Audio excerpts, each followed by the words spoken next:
Hello! Welcome back to another stream. We are here with a new Creature Comforts game series. I was a Teenage Exocolonist. This game was provided to me by Finji directly, so I'm going to call that out first. Thank you to Finji for providing this game. It's been on my wish list since I think I saw it on Wholesome Direct. It's going to be interesting because while I understand the basics of this game, I'm not sure how long this series will be, so we'll see. Hopefully it's rad, hopefully we have a good time. Either way, we're going to check it out. So again, full disclosure, this key was provided to me. I am technically not sponsored, they're not asking me to do anything. They just said, hey, here, have a key, which was great. So again, thank you to Finji. This game is going to be...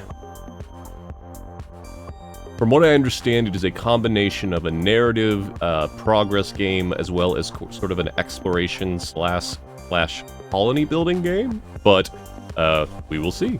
So without further ado, let me go ahead and start the game.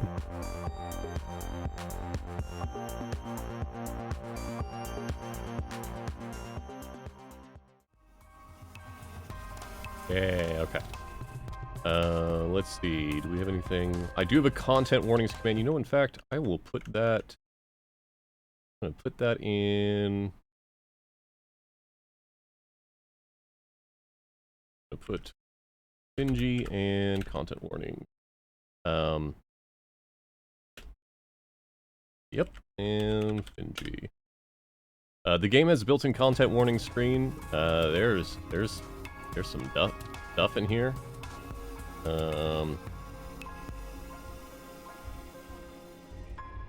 So we will see. But let's get started. Okay. Wake up. This game deals with mature subjects and may not be suitable for all players. Please see our content warnings in the system menu for a detailed list of themes and events.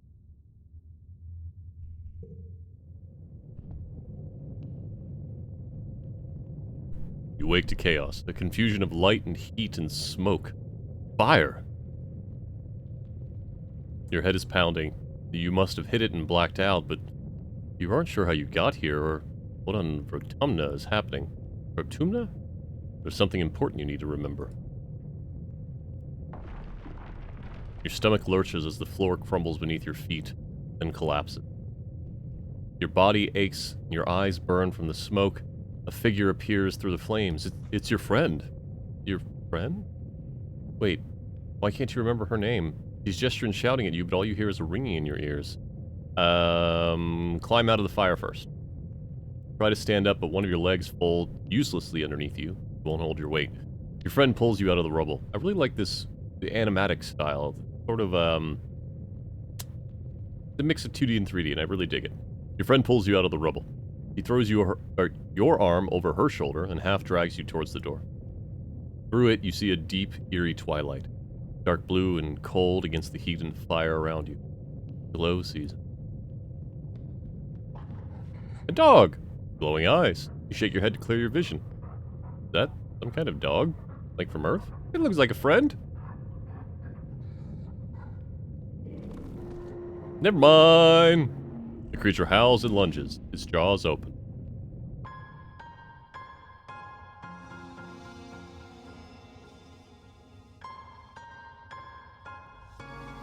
Hey, Entropy. Welcome in. I was a Teenage Exocolonist. Take a drink? Ooh. Bent wavy.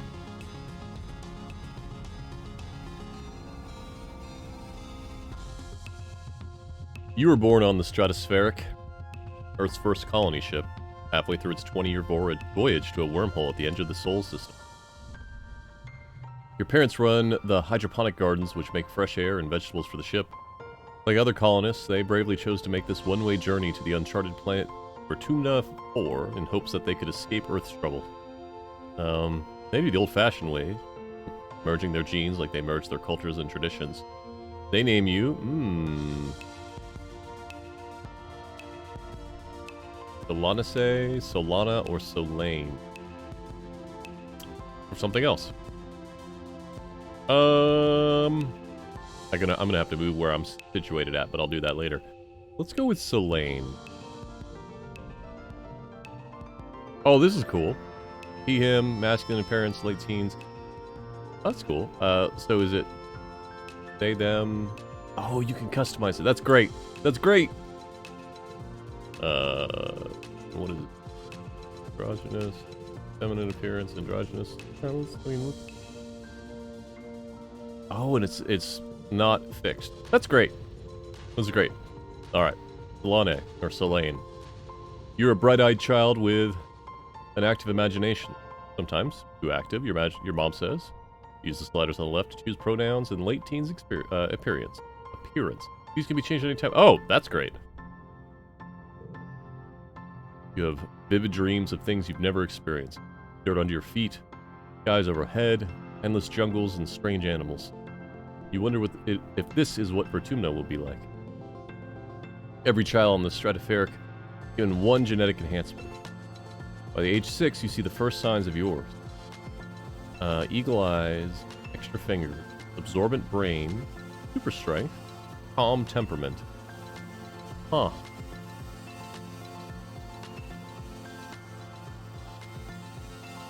I'm not here for extra fingers. I think that could be rad, but I don't know that I'm going to go with that for right now. Eagle eyes would probably be accurate to me when I was a young AI, but not right now. Super strength is cool, but I think it's kind of counterintuitive to what this story is trying to tell, so I'm thinking calm temperament or absorbent brain. Let's go with...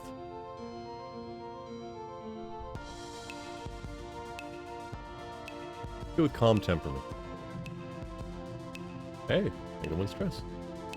Nothing can faze you. You rarely are frustrated, and you don't let anxiety get the better of you. You brush insults aside, always play nice, and never have to be told that sharing is caring. Like that. Can we go back? Nope. You're especially nice to your friend. Energetic and loyal anemone. That's anemone? Tough and gentle cow. Bold and confident Mars. Quiet and adventurous beast. Studious and mature Tangent. Or shy and sweet Tammy. These all seem like cool people.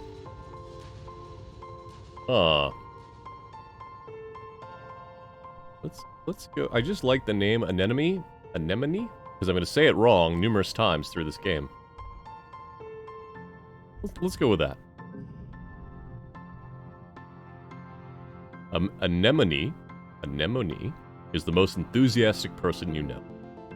Your favorite memory is the time she taught you how to play zero-G sports ball after class. She never means to get you in trouble, but somehow you always seem to find it together. Oh, that's cool. Let's see what the other ones are. Cal's a sweetheart, and always ready to lend a hand or play a game. He and Tammy are just as inseparable, so it's almost like you have two best friends instead of one. Cal teaches you how to take care of all the classroom plans.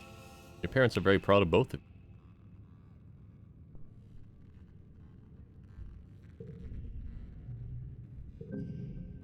Mars is a natural leader. Whenever you're all playing together, Mars is the one who comes up with all the ideas.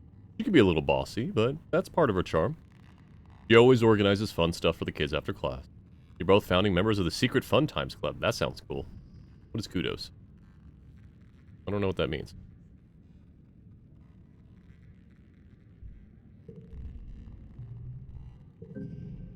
Unlike his serious, studious twin sister, Tangent, he's not gonna make a nuts joke. Is the kind of boy who sits in the back of the classroom and doodles in his hollow palm. You bond over the cracking jokes about the weird diagrams in your textbooks. His quiet nature and his morbid curiosity make him somewhat of a loner, but at least he has a friend in you.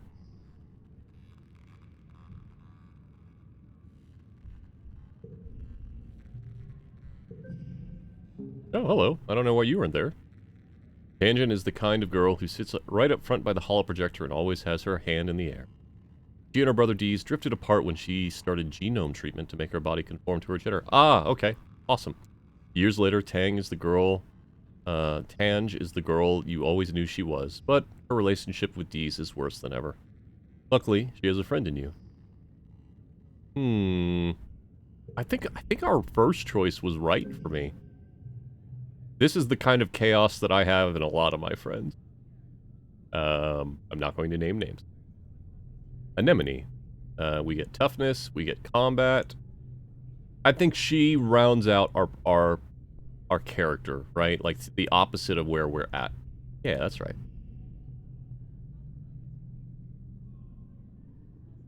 You're 10 years old when the ship finally reaches the wormhole. Professor Howell says it's like a doorway to other star systems. With the planet Vertumna? I don't know. I'll go with Vertumna. 4 is on the other side. Hey, Unstable Deuce. No, Kia is actually quite kind and not quite a chaos gremlin. I'm not going to say who out of that previous group Kia is like, though. You run emergency drills for months to prepare. When the day finally comes, it starts to rumble, and things start to slide off the tables. Hey, Ink Monster! How you doing? I'm gonna give you a shout out even if you can't stay, that's alright. Oh, family game night. Have a great time. You don't know Ink Monster, she is a wonderful all-around streamer, variety streamer. I've been checking out her channel a lot recently. I've had a lot of fun in there. Recently playing Cult of the Lamb. Thank you so much for stopping by, Ink Monsters.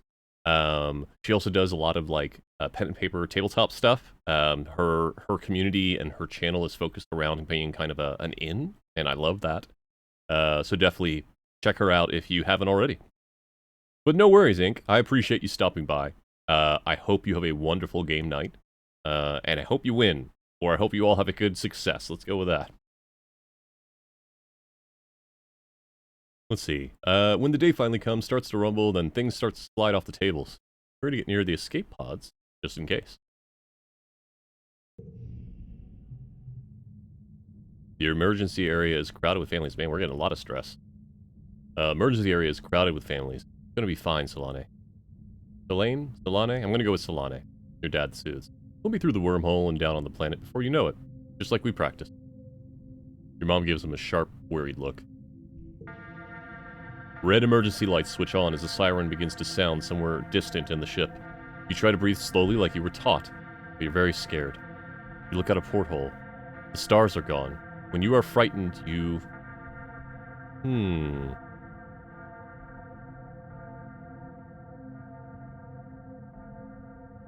Trying to think how I react to this. I try to rationalize things that are fear. Fear itself is fine. It's what keeps us alive.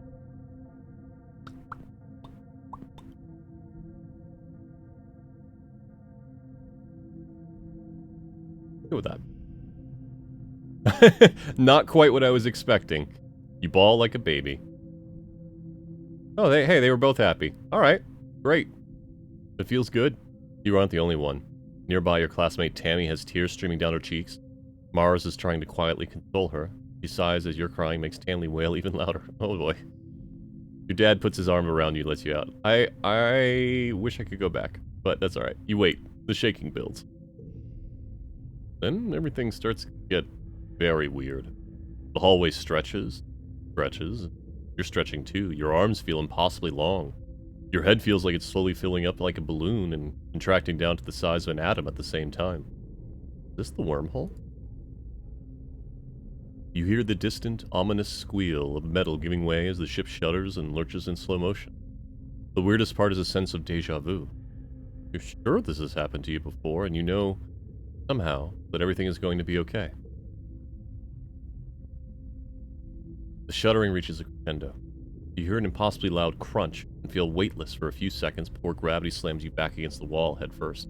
Ooh, concussions in deep space are bad? Blackout. As you sleep unconscious, you feel yourself twisted out of time. It's today, yesterday, and tomorrow all at once.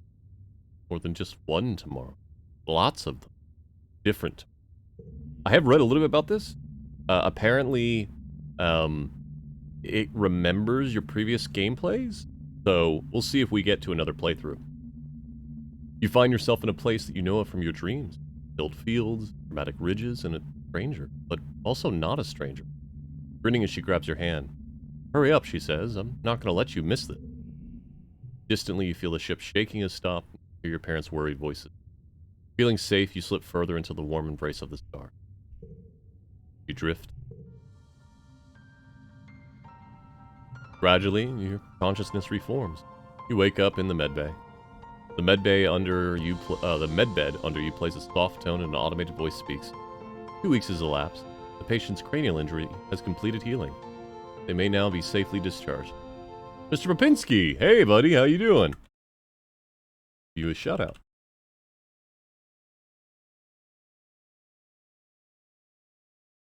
Chicken police? I don't know that I'm aware of that one. How have you been, sir? How are things going?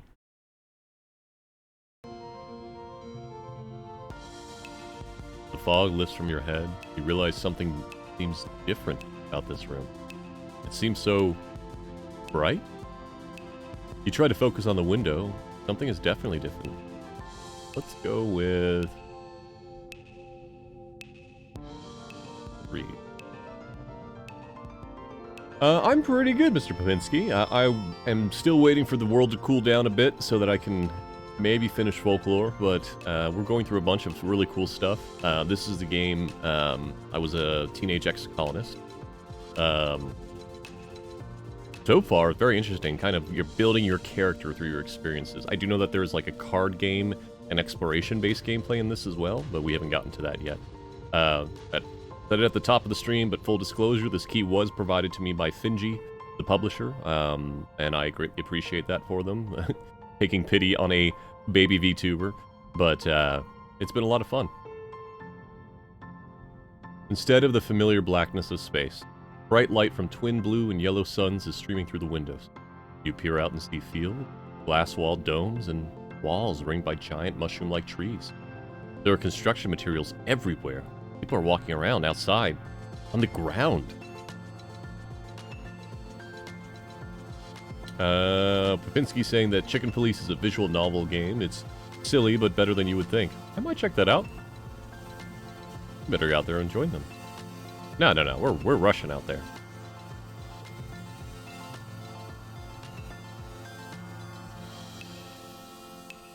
All right. Well, I like everything about the overlay of this game. Oh! Amy jumps as you step out of the ship's quarters behind her. You're awake. You've been asleep in medbay for days. Are you all better? You rub your eyes. You do feel groggy. Everything is so strange. The air feels moist. The ground is covered with a pale blue powder that crunches under your feet. Reflections off it are blinding. You squint and you look up and almost fall over from the vertigo. The sky goes on forever. Around you are fungal trees, taller than anything you've ever seen before. Your heart pounds in your chest. Are you feeling okay, Solane? You better go see your dad, Amy says, worried. He and your mom have been waiting for you to wake up. She points southeast towards some odd geodesic domes. Thanks, Tammy. There's Dad. Dad.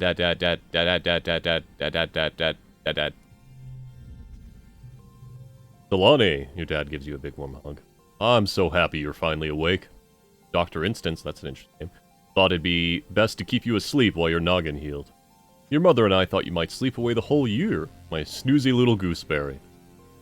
He checks on your head and looks relieved. He clearly was very worried about you, but covers it with jokes and smiles. Aw, you love your dad. Hell yeah! Welcome to Vertumna. Welcome to Vertumna, he says, gesturing around you. You've never seen the stratospheric from the outside, except in picture. The ship has been separated in 2, parts taken off to form other buildings in a wall around the whole colony. The alien jungle creeps up right up to the wall. Only the geodesic, we're gonna find out. Hold on, I'm gonna say it right.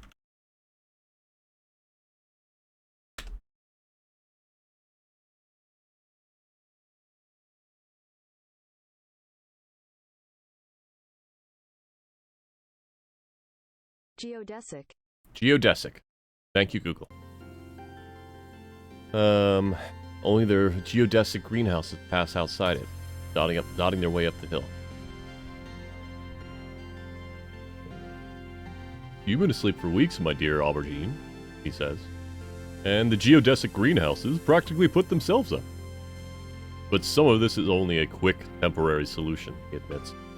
We will keep growing and improving things. One day our little colony will be as big as a whole city. What popped up and said geranium? Oh, before I forget, he pulls a package out from his satchel and hands it to you. You blink and stare at it blankly. Don't you know what day it is? He asks. You honestly don't. You remind him that you've been asleep in medbay. Happy birthday! I keep seeing that geranium and I don't know where it's going from. Alright. He shouts, wrapping you in a warm hug. Your birthday already? I feel a dizzying sense of deja vu. Stare hard at the wrapped package. You know exactly what's in there. You remember it. You dreamed about this pack some years ago on the ship. Inside will be a small medallion in the shape of a sun that your dad made by hand.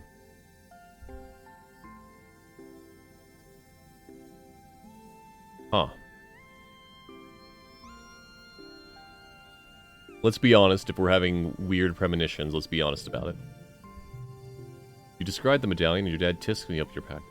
Aw, who ruined the surprise? Was it Seek? I bet it was Seek. They hate fun. He grins, adds. Don't tell them I said that. Interesting. You start to explain that nobody told you, but someone shouts your dad's name. Listen, I'm so sorry, Solane, but I have to get back to work. There was an accident when we landed and stopped him. Don't worry, we're gonna fix it, your mother and I. Professor Hal is expecting you in classes if you're feeling up to it, your dad says, pointing west to the engineering wing, in the rear end of the bisected ship. Then he points to the large doors you came out of earlier. Or you can relax in our quarters until you're feeling better. We'll talk later tonight, he says, kisses at the top of your head and ruffles your hair. Have a wonderful birthday, Solane. I love you. Unlocked. Study humanities and engineering. Love you too, Dad.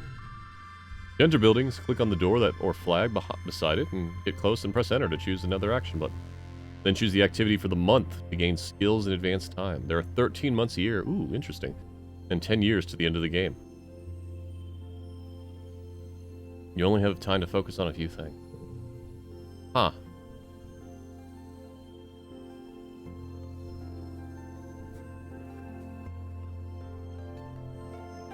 Geoponics. The greenhouses have different biomes inside, growing plants from Earth that might belong in a desert or jungle or temperate forest. Some are so delicate that you have to spray off any germs in an airlock before you can enter.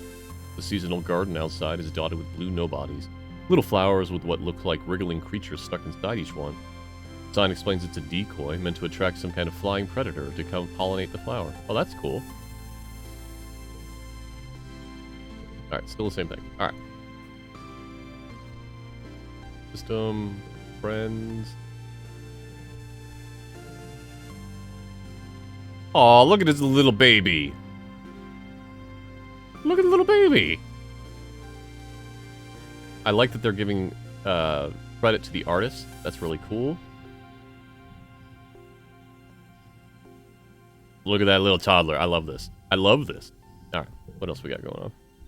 You'll keep adding to your deck as you age, and you can forget cards by spending time relaxing. You have a limited number of gear slots based on your organization and other skills. Click on gear to equip or unequip it. Collectibles you find during exploring may be given as gifts to friends or used during challenges for one-use bonuses.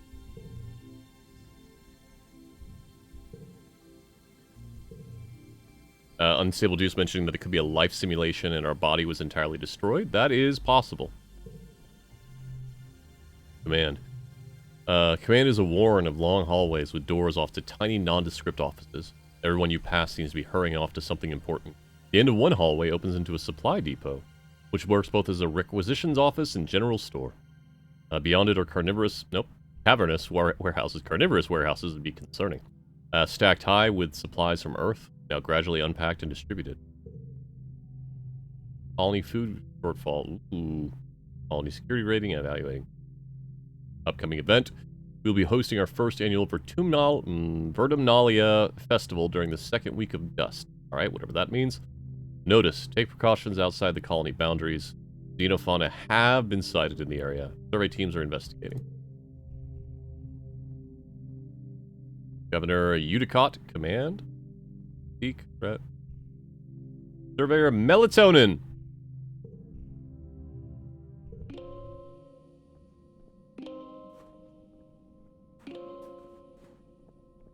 Hey, buddy. What's up? Deese. Deese. Sitting on the ground beside some bushes. Is he hiding from someone? Seems to be watching the gate on the south wall where grown-ups are coming and going. Kids aren't allowed past these walls. He does quietly without looking up. Say there's nothing to be afraid of, but then why do we need walls? You stare at the gate and have a sudden rush of memory so strong you think you might faint. You imagine something crashing through the wall. Something enormous and dark and wriggly. For years in space, you have had half-remembered nightmares of monsters. Your ship being destroyed, of sifting through the wreckage that used to be your home, trying to find something. Your dad always told you the dreams weren't real. Breaking you from your daydream, Deese whispers, I think there are monsters out there. So that isn't true. We already know that. I believe our dreams to be real.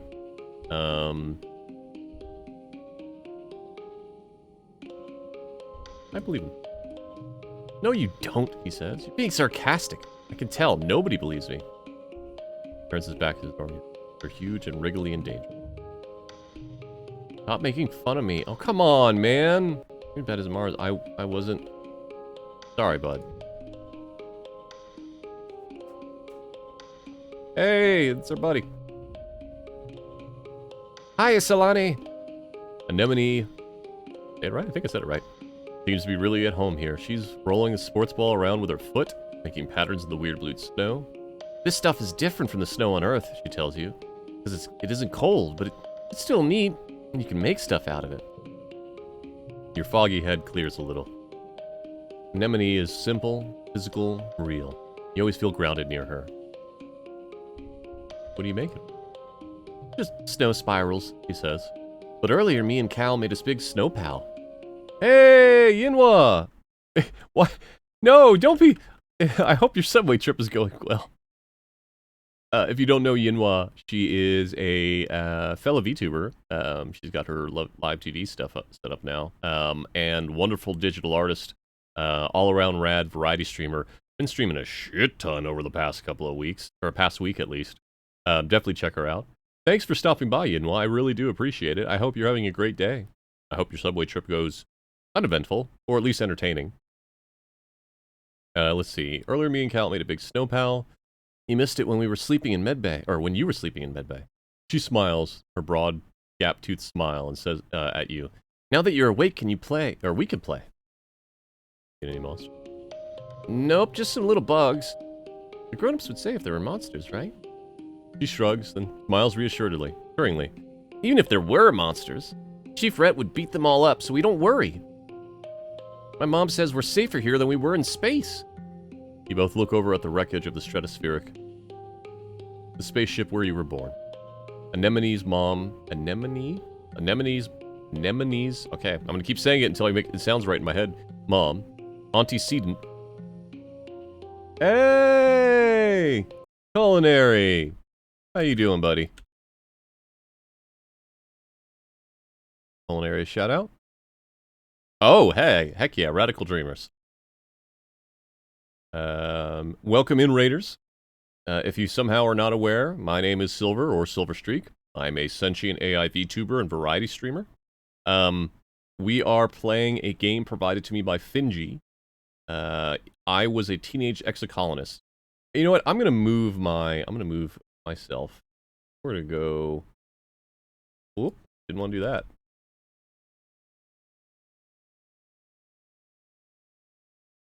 Ooh, over here. Yeah, that works. Now I'm not blocking the option. I'm a variety streamer that tends to focus on a series of games or games with a similar theme. Right now we are focusing on 2 stream series of similar themes. One is Creature Comforts, which is games that have some focus on animals or animal companions, or you are playing as an animal. And the other one is Artificial Intelligence Initiatives, which are games that have some sort of focus on AI. I may be biased. This game seemed to fit into creature comforts pretty easily. It sounds like there is a lot of dealing with exobiology and creature raising and befriending and everything, so I'm hopeful that we'll get into that. So far, we're kind of building our childhood right now. It's been very interesting. You both look over at the wreckage of the Stratospheric, the spaceship where you were born. Anemone's mom, Auntie Sedent, is probably right about that. What the wormhole did to your ship? She smacks her forehead. School! Oh, I wondered where everybody was. I guess I'm going to be late for humanities class. She doesn't look very worried. It's okay, she says. Professor Hal is chill, he won't mind, but probably should go now. He grins and starts running towards engineering. Hey, race you! No fair, she's getting a head start. The garrison. A small team led by Security Chief Rhett was enough to keep peace on the Stratospheric. To stay busy, they also ran an exercise gym and sports ball courts. Here on Vitumna, the garrison has expanded fast. They're building a huge wall around the colony and have an outdoor firing range and big covered dojo. Best of all, regulation-sized sports ball court.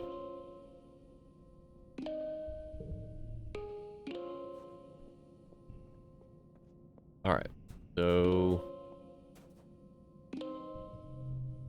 Engineer, okay. Congruence. I don't... Congruence. The ship's artificial intelligence. Oh! My cousin. My cousin from another coder. The ship's artificial intelligence, a vastly powerful computer system which runs everything from life support to the HoloNet archives. She has a sense of humor, too. Unknown age. Hey, buddy.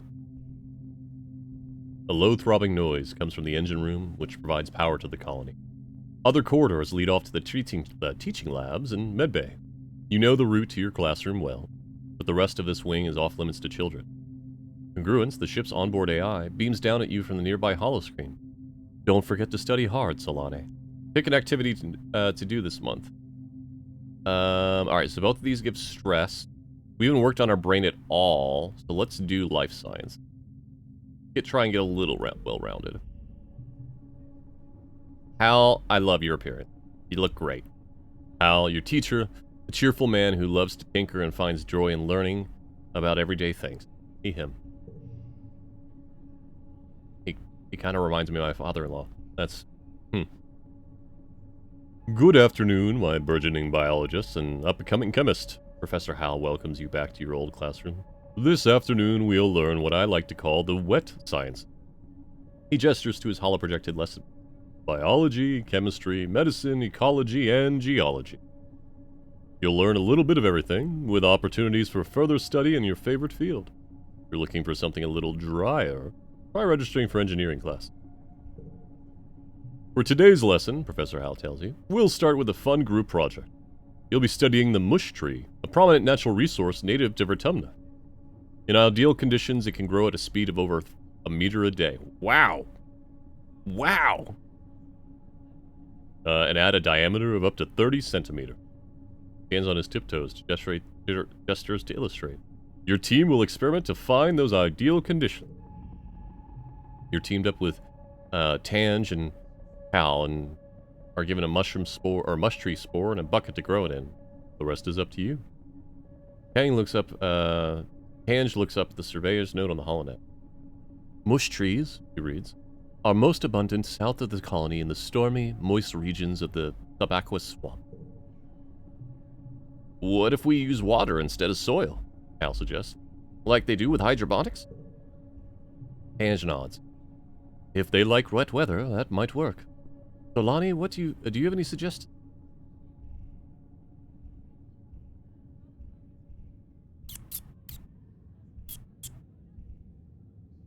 Lower the water's acidity. You fill a bucket with water and add a spark snow crystals. These are sometimes left over at the end of the quiet season. They're mildly acidic, which means that they should lower the pH of the water. Every day you rush into the classroom and check your progress. First there's nothing, but by midweek your little mush tree shoot sprouts up and starts its journey. In the end, yours is in the middle of the pack.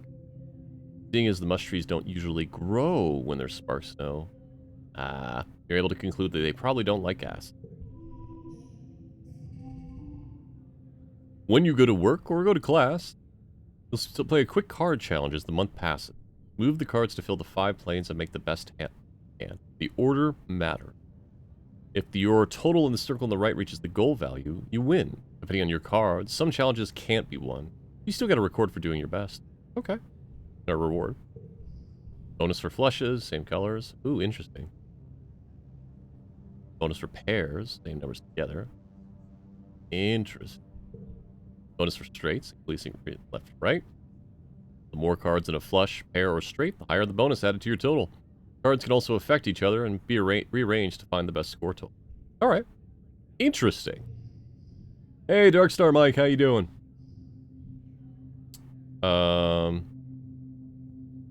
Okay. So...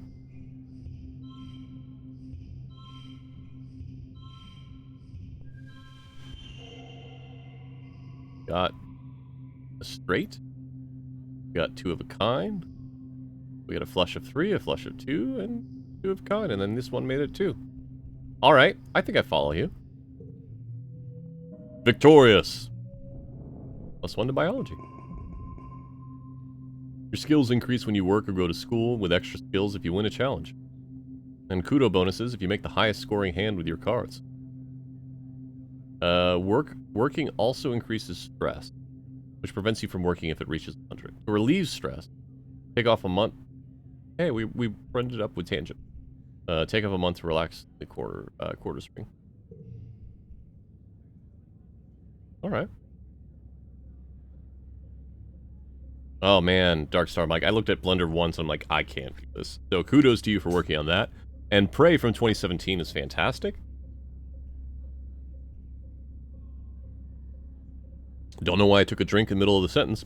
Prey 2017 is fantastic. Actually, there is not a game released with the name Prey that is not good. Let's go with that. I do like 2017 a lot. It feels like a successor to System Shock in some ways. Your parents have been working from first dawn to well after dinner every day. What is... Oh, I'm like, is there a second dawn? You know growing food is an important job, and it's vital to get crops in the ground right away, but there needs to be something more. Such a change from growing up on the stratospheric. When you saw them all the time, you stay up and wait for them at night before going to bed. Though you can tell they're exhausted, they make an effort to spend time with you. Well, I'm sorry we haven't seen much of you, little gooseberry, your dad says. Your mom watches as she works a pebble out of her gardening tiller, and also serves as a crutch. Oh no, a crutch? How have you been holding up? I learned some stuff in school. I'm glad to hear that, your mom says. I want you to study hard, work hard, and stay out of trouble. Well, I am friends with Anemone. Your dad smiles. And Professor Hal will give you kudos if you get good grades. You can spend those at the depot once it opens. You know, your dad says, raising an eyebrow at your mom. I think there are lots of different ways to learn, and school is just one of them. You can learn from working on a hobby or by helping a friend. Your mom shakes her head and sighs, though you can tell she's trying to put on a gentle expression. We both agree that this colony is an experiment. That means that we're going to do things differently than on Earth. You're old enough now to start making your own decisions about your education and future, and that means you'll find your own way. We'll accept that. Your dad puts a hand on your shoulder. We'll be proud of you no matter what you do. Try talking to your friends. They may have ideas for how you can spend your time. And come by geoponics, your mom asked. We could use your help. Unlocked shoveling dirt in geoponics. Really quiet. Mid-quiet. We are 10-year-olds. Talk to our buddy. Anemone is bumping the sports ball with her wrists, trying to keep it in the air. Heads up! She shouts and bumps the ball in your direction. Do a trick. You catch the ball with your wrists and pop it up and headbutt it back to Anemone. Hey, we made a friend. She grins at her huge gap-toothed smile. Whoa, nice move, Solane. You bounce the ball back and forth with her, trying to see how many times you can rally and keep it going. Anemone tells you about a new sports ball court, a proper regulation-sized court, way bigger than the little zero-G one on the stratospheric. Her brother Calm is coaching the junior sports ball team. So great, she says. Good at everything, especially spiking. He's coaching me to play awesome like him. You should come join us. I don't know that I'm going to join sports ball, but I'm glad to hang out. Hey, buddy. Just looks at his feet and pretends to not notice you. No, why wouldn't I? No. No. We are not growing up to be a bully. Sharp whistle interrupts your thought. Hey, Solane, Mars calls out to you. Come here, I have a job for you.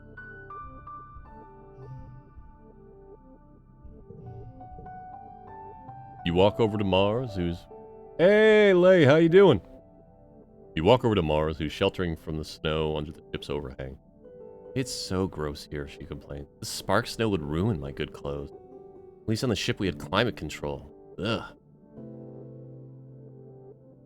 Emmy made me some soy sweets, but there's no way I'm going out there in all this weather.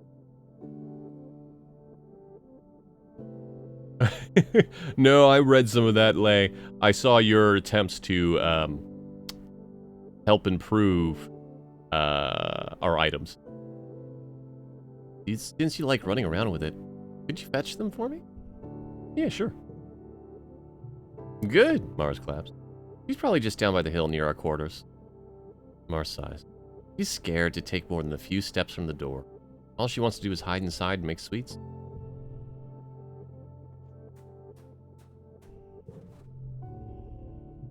Cammy is staring obliviously at the sky, smiling to herself. She startles as you approach. I like her hair. Oh, hello, Solane, she says, putting her head on her hand to her chest. Do you need something? I'm here for Mars' soy sweets. Cammy smiles at you. Oh, it's so nice of you to help out Mars. She's a very important person. She hands you a box wrapped in pink and yellow scarf. One order of mango soy sweets, made fresh this morning, she says. Please tell Mars that she can have the scarf back, okay? She used some of her kudos to nanoprint it for me, which is so dusty here, but I think I'm getting used to it now. Cammy smiles again and tucks her hair behind her big elven ear. Mars is so cool, she says fondly. Sometimes she's kind of bossy, but I know she really cares, too.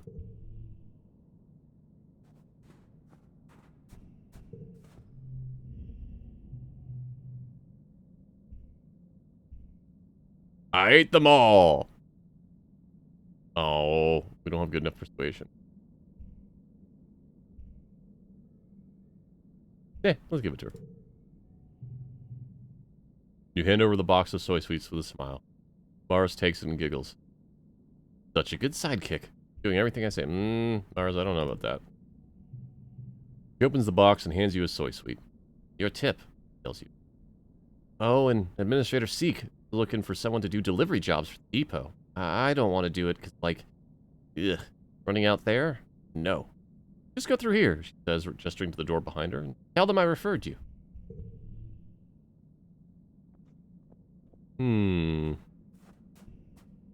Talk to Dad. Hello, my little potato, your dad exclaims, smiling warmly. What have you been up to today? Hey, Robot Spacer. Chat, if you are somehow not aware of Robot Spacer, he is a fellow variety streamer with a focus on adventure games currently. Also does some model builds occasionally. Keyboard builds occasionally. That was wild. Recently been playing, again, the Dagger of Amon-Ra. And King's Quest VIII, which is such a weird, unique look into that period of time in King's Quest. Oh, Ink Monsters, you didn't have to do that. Thank you. Please enjoy the bee and willow emotes and my squint emote. Thank you very much for the sub.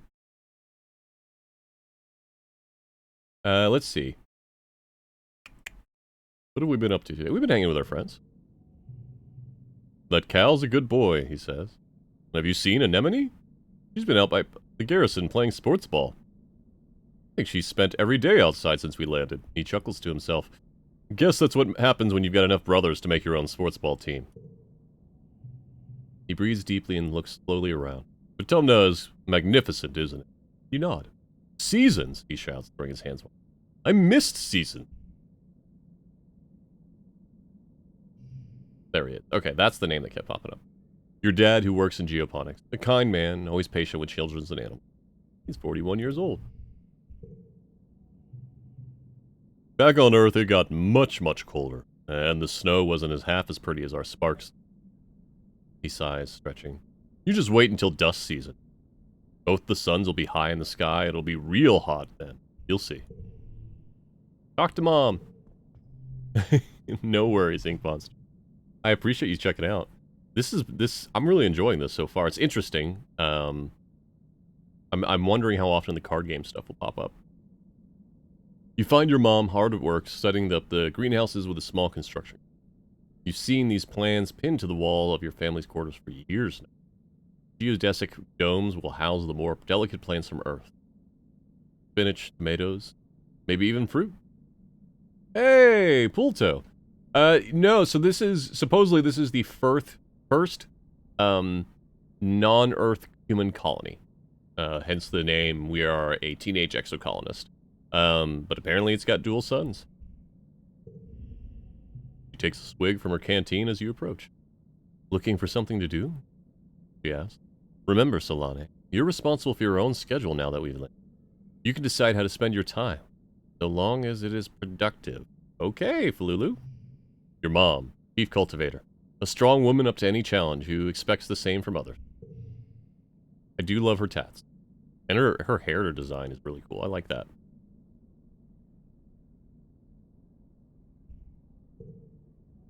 He points towards the engineering wing and the back half of the stratospheric severed frame. Professor Howell is still expecting you in class, but a well-rounded education includes a practical application. You're old enough to help with the work. I've got another minute. Anything you need to know? What are you doing in geoponics? He looks down and nudges at a sprout growing between her feet. It's green, the color of Earth's. We're doing our best, she says, but it hasn't been easy. I just hope the potatoes and corn can handle the weather. He glances up at the sky. I hear it rains like hell during the wet season. She takes a long look at you, up and down. You're growing fast, Solane, but you're still too young for real farming. Instead, well, there's a lot of soil that needs to be hauled. Seeing your disappointment, she nudges you on the shoulder. Don't pout. It'll help build those muscles. You'll need them now that we're out in the real world doing real work. Out here, we have to rely on our physical strength. She flexes her biceps. Your mom is really strong. Robot Spacer. Oh no, Mom's hot. She does have abs. She's doing quite well for 43. What's happening in engineering? Hal's teaching classes on life sciences, engineering, and humanities. If you pass all your tests, maybe he'll let you work there in a few years. Your father thinks you're old enough to that school is optional. I don't agree, but I'll be honest with you. Take a drink? He says, gesturing to the fields. We do need every pair of hands we can get. If you want to work here with me in geoponics, I'd suggest studying life science. If you don't have a good grasp of biology and ecology, I'm going to stick you on shovel duty. What can I do in the quarters? If you need a break, she advises, you can visit the lounge and see your friends. But, she warns, raising it, I don't want to see you lounging around all the time. You need to work hard, too. What's in the garrison? Security Chief Rhett is organizing a sports ball team. You used to play, didn't you, back on the ship? It'll be different here with the planet's gravity. Of all the adults in the colony, Rhett and your mom are the most like soldiers you've seen on a holovid. For a moment, you think Mom's going to suggest something else, then she shakes her head. You're too young for defense training, so don't worry about that yet. Just enjoy yourself and stay out of trouble. What's going on in command? I think Seek said they need someone to deliver supplies from the depot, and they're also setting up a shop there if you got some kudos to spend. And of course, that's where Captain Udicott, Governor Udicott works. But you shouldn't bother her. She's a busy woman and doesn't have your mother's patience with kids. You try not to giggle. Your mom isn't usually known for her patience. Going expedition. Oh, you're too young to leave the colony. It's dangerous. Shakes her head. Your father would be worried. There's so much we still don't know and the world out there, about the world out there. Let the adults find out, and maybe you can join them in a few years when you're older. He gives you a stern look. He isn't going to budge on this one. For now, stay inside the walls. All right, bye-bye. So what should we do? Is it going to tell us what they build, or am I going to get locked in? Let's find out. Okay, we read that. Play sports ball. 2 bravery, 1 toughness, 1 friendship with anemone, plus 10 stress.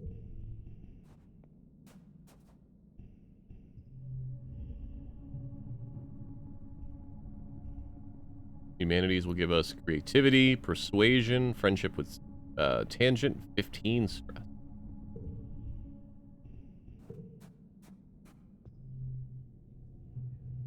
Relax reduces stress by how much? Negative 100. So we can give it a bit before we go there. How much stress do we have? Yeah, we got some time.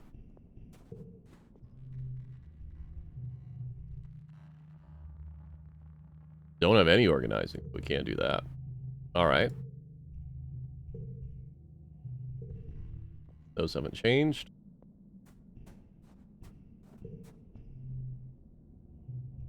Shovel dirt. Toughness. Kudos.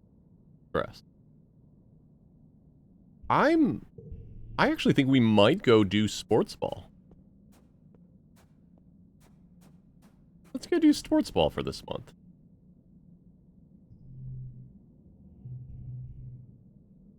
Because that gives us some bravery and some toughness. And friendship and not too much stress. Anemone meets you in the court.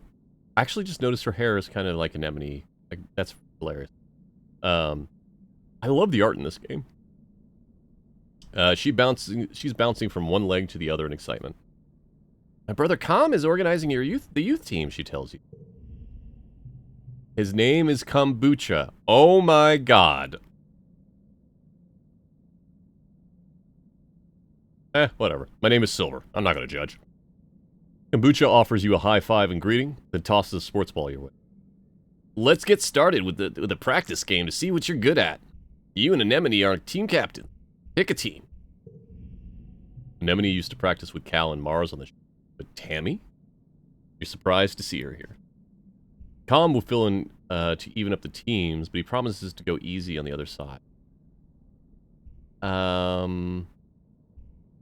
Let's...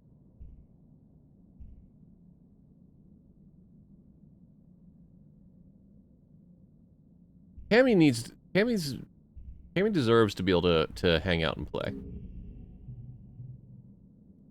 Cal said I should join, but I'm not very good at sports. Where should I stand? You aren't sure. You sign her to tackle back and tell her to stick like glue to the opposing team's offense. Maybe she'll get in their way instead of you. Oh, come on, that's rude. Anemone chooses Kombucha, of course. They bump fists. I'm gonna say Cal. Mind if I play goalie? Actually, it's a kid, so, mind if I play goalie? Yes. Sports ball is fun, but it feels mean to score against the other team. Alright. Toughness challenge! Story challenges have 3 rounds instead of 1. After every round, you'll keep the cards you didn't play and unlock an extra slot to play them. Losing isn't always a bad thing in story challenges. Interesting.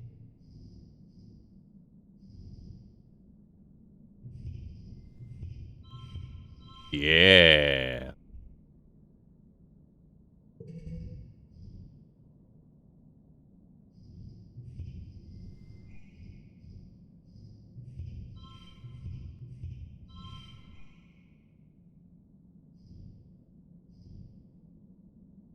How's that 4 of a kind? I mean, I'll take it.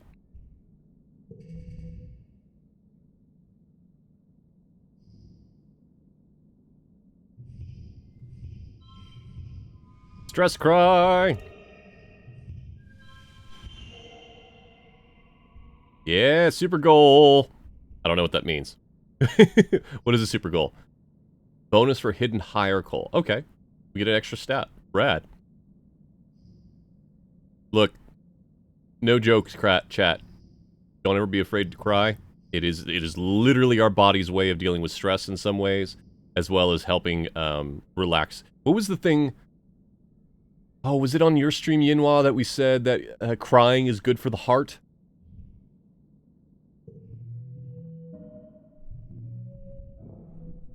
We actually reduced our stress, and we increased our toughness. Heck yeah.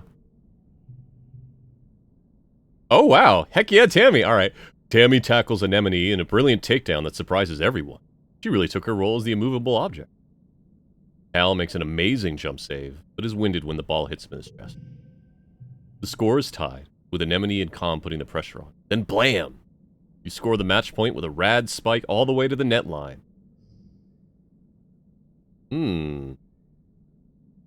That's actually only good if it's a 0 card next to it. That's interesting. But we got kudos. +1 bravery. Alright. Our bravery is getting there. This week you had a few more bouts of deja vu. Remembering when somebody's about to say or do before they do it. Sometimes they actually do it, but not always. This morning you were sure Professor Hal was going to trip on an uneven floor in the cafeteria and spill his plate of hash brown. You even told Mars to watch. He didn't, though.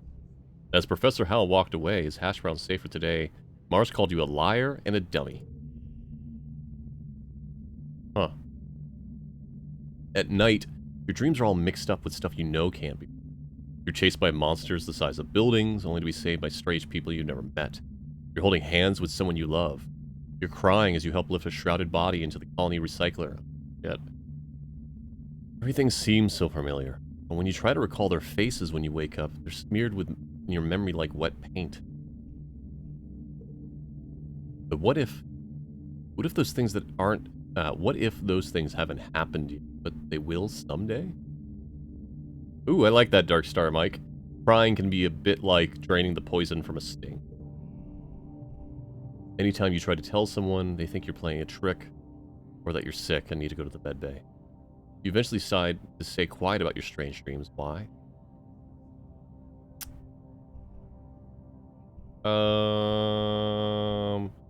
Fuck normal. Just didn't call that out right now. Don't. If you have something unique about you or something you're concerned about, feel free to keep it to yourself if you want. But don't do it just because you want to conform to someone else's perception of what you do. Huh. I have done this before. I have a bunch of physical things that are wrong with me that I tend to not talk with people about just because I don't want them to worry. But it's only in cases where I know they will worry. I'm very open about the medical stuff with it. Huh. Let's go with secret powers are fun. You start keeping a private journal on your holopalm, recording the events where you remember something before it happened. You also write down your dreams when they have that feeling of being real. You like the idea of being magic and seeing the future, but some of those dreams are very scary. You hope that, like Professor Hal's hash brown, they don't all come true.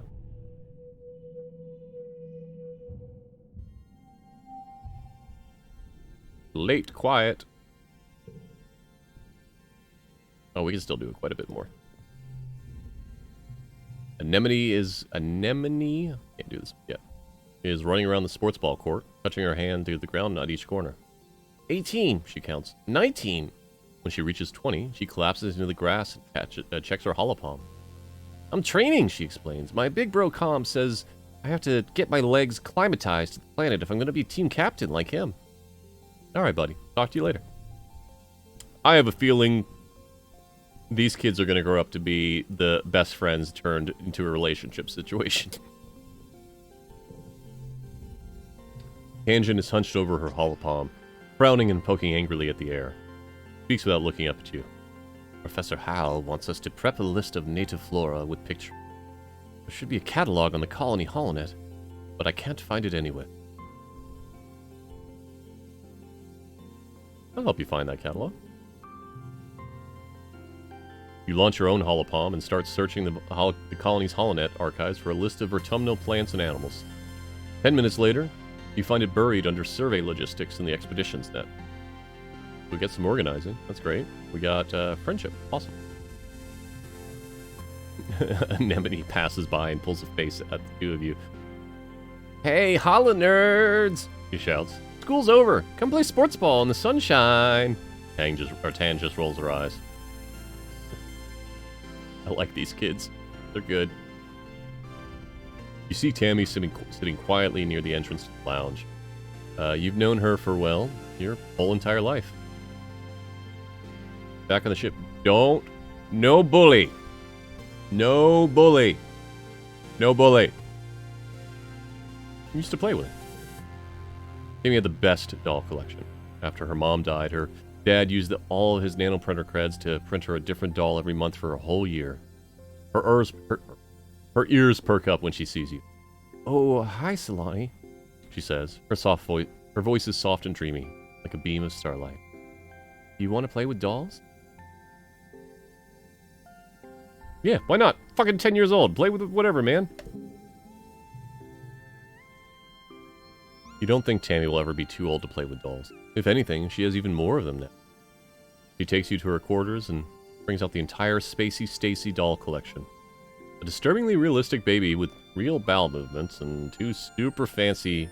Oh, okay, so Spacey Stacy is a doll collection, and then there is a disturbingly realistic baby with bowel movements, and then there is two super fancy posable dolls named Lily and Tilly, who be programmed to move on their own. Tammy isn't very good at the programming, so Lily and Tilly just roll around awkwardly when you turn them on. You cover quickly by saying they must be breakdancing at a club. The two of you spend the afternoon making up stories of their rise to stardom as professional dancers. That's great. I love that. Wonderful. Also, that writing sounds very much like your character is very fond of Tammy.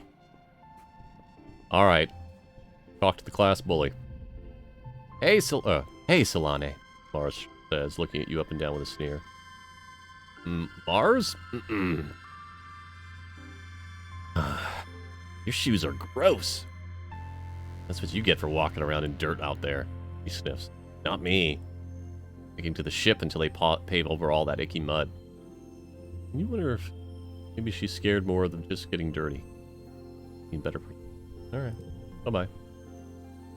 Mars, we're gonna have words at some point about your interpersonal skills. Let's talk to Cal. Cal is riding around on the geoponics gardens on his hoverboard. Hell yeah, hoverboards. The board comes to a sudden shuddering stop on the rocky ground in front of you. Cal falls off, but catches his balance before he eats dirt. Hey, Solane. Real ground is way harder to hover on than ship floors. There are bumps everywhere. We'll have to adapt. Yeah, Cal exclaims. Things are actually way better planetside. Hovering outside is rad. Look at this. He runs around a small depression in a nearby hill and prevents it like it's something missing. Look at this. It's a skate bowl. Ooh, can I try?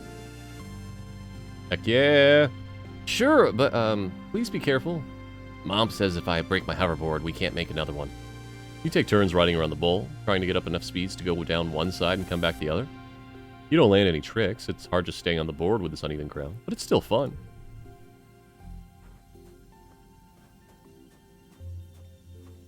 Alright, come on, let's be friends. I don't want to make him eat the worm!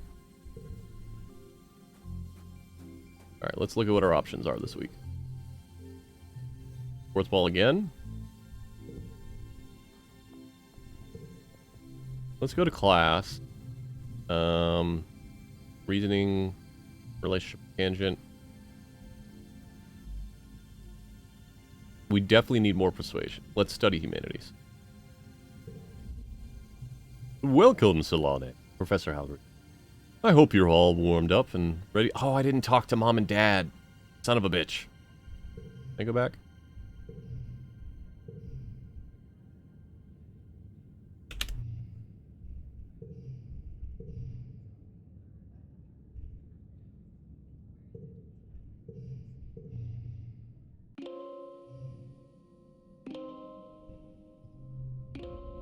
All right, we've already talked.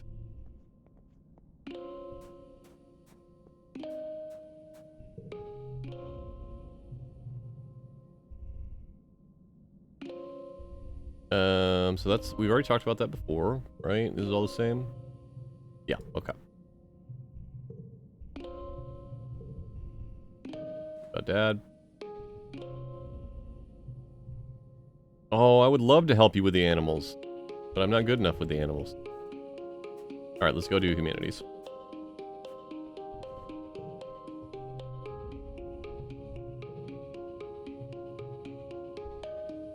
Alright.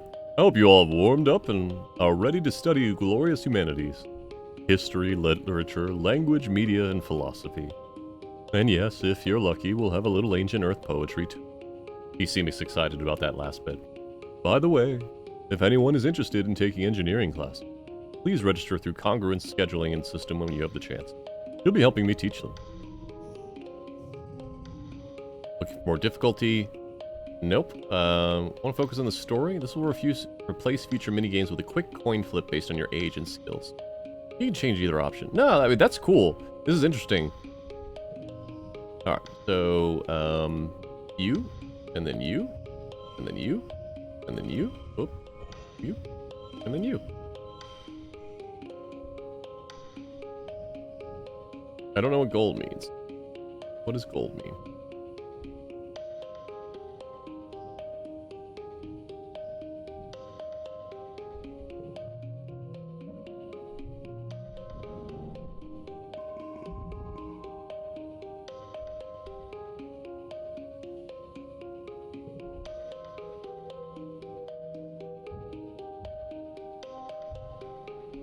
Early pollen. We can do one more before we stop. Tangent sniffs the air. It stinks out here. Not just one stink either. Every day it's a new stink. Today it smells like... wrinkles. Like that time the waste reclamation unit broke down. Yuck. You haven't noticed the smell. She sure is sensitive, or maybe she just likes the stale air inside the ship better. Still can't do that. I do need to get, like, I want to get to that tick. Oh, empathy is already 20. Interesting.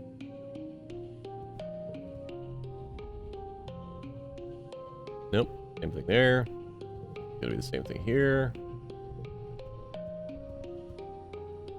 What you up to?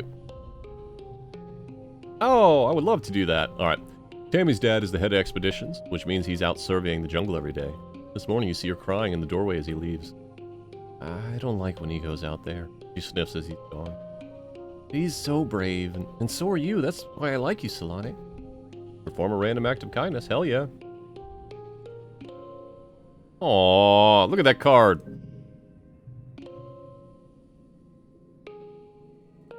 You start out simple. You give Tammy an enormous hug, sharing the love. Tammy gets a lot of hugs, but you make sure this one feels special. Oh, he hugs you back, wiggling back and forth happily. He's surprisingly strong.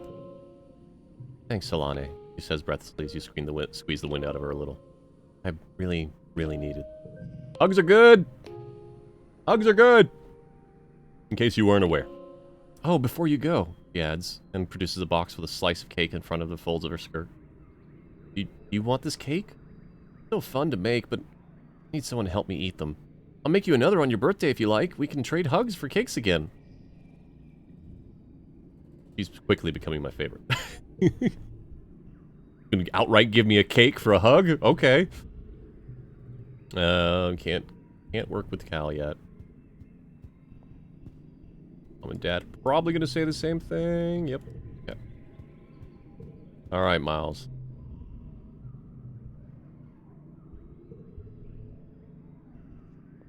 What about engineering? Can we go learn some engineering?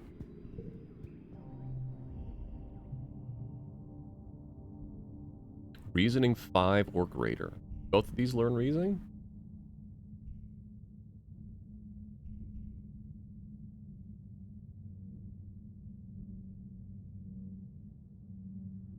Alright, this is our last class.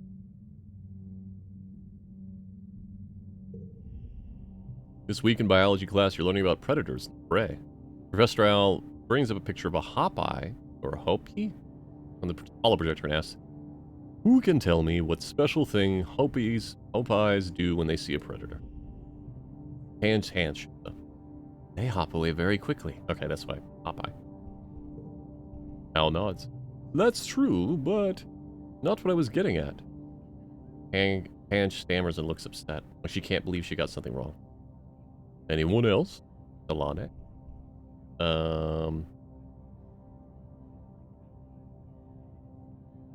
Wish I could do that. You stammer after being put on the spot and say the first thing that comes to mind. They fly away? That might work, but Popeyes don't have wings. He gestures to the picture on the one right in front of you on the holoprojector. You feel pretty dumb. They thump their feet to warn other Popeyes in the area. Then they hop away very quickly. Oh no! You look over to see Tan smirking at you. You both got it wrong, but she still thinks she's better than you.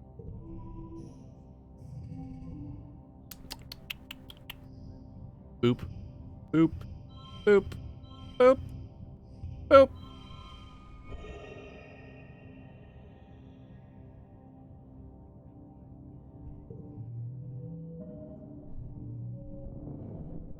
Okay, we lost one with Tange. That's unfortunate.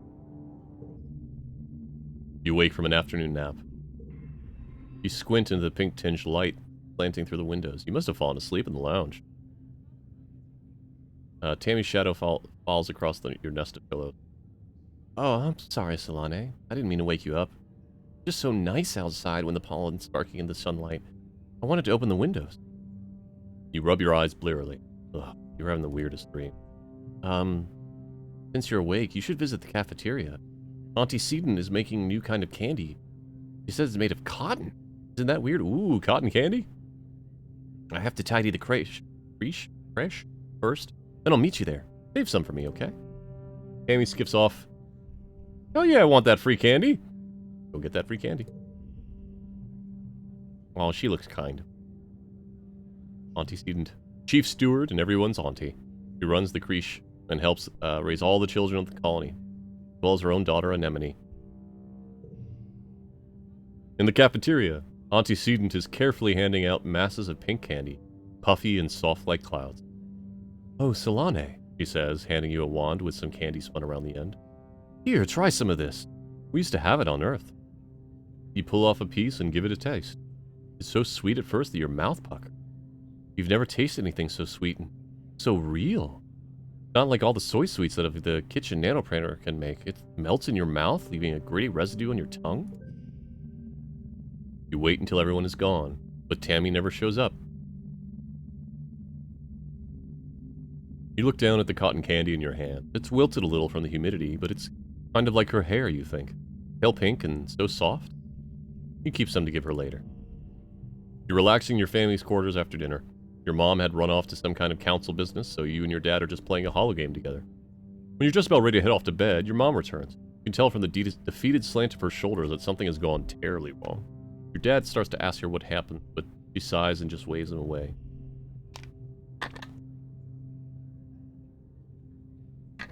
Fucking what? Sits down and takes your hand, holding it between her two strong, dirt-creased ones. Solane, I'm so sorry to tell you this. She starts, her mouth quivers as she swallows, working on her next word. I apologize, chat. I'm moderately speed reader, so I kind of see what happens here before I read it to you all. There was an accident this afternoon in the creche. Your friend Tammy has it.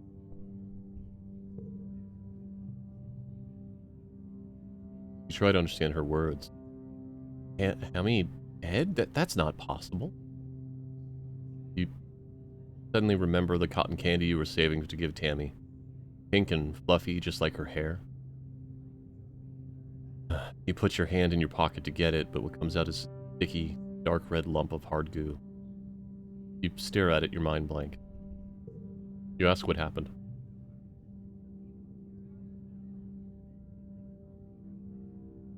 Unstable Juice asking, do we know if you retain stats between playthroughs? I don't know yet. I know that there's something that carries over between playthroughs, but not what.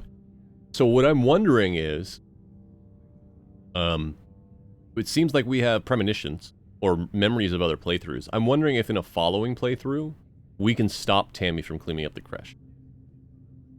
Your mom tells you, as simply as possible, that Tammy was killed by an electric shock from a broken holoprojector. It was just an accident. You press her for more, for an explanation. The little girl is dead. Someone you grew up with, someone you so much like you. She wasn't sick or anything. You just saw her this morning. She was right there. Why? Your mom's eyes are sad when she tells you. Sometimes, there's just no reason why.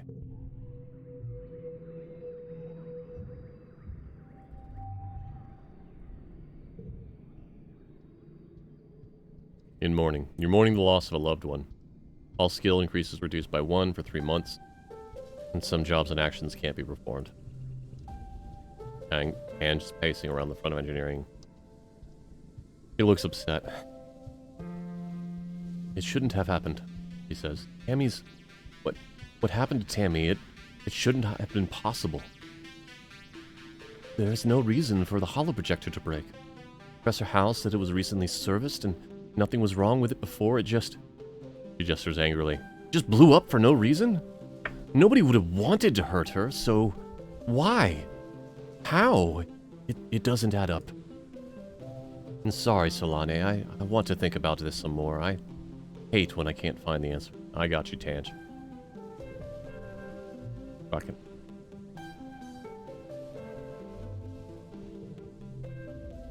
Mars is staring into space, looking somber. She doesn't even notice you come up beside her and barely reacts when you say hello. I'm thinking about Tammy, she says quietly. She used to sit down the hill there, on that spot in the sun, every morning. She'd just sit there for hours in the sun, doing nothing, just being happy. You stare down the hill to the spot near the entrance to the quarters. You can imagine her there, working on some little craft project, humming to herself. I miss her too. And now she's dead, Mars says. How's that fair? Of all the people? How come it had to be my friend? You don't have an answer. You never heard Mars call Tammy her friend before. But of course she was. Tammy was everyone's scared little sister, even though she was older than most. Mars clicks her tongue. Oh yeah. Administrator Seek is looking for you. I guess they need someone to do delivery job. She waves vaguely at the door behind her, distracted by her thoughts.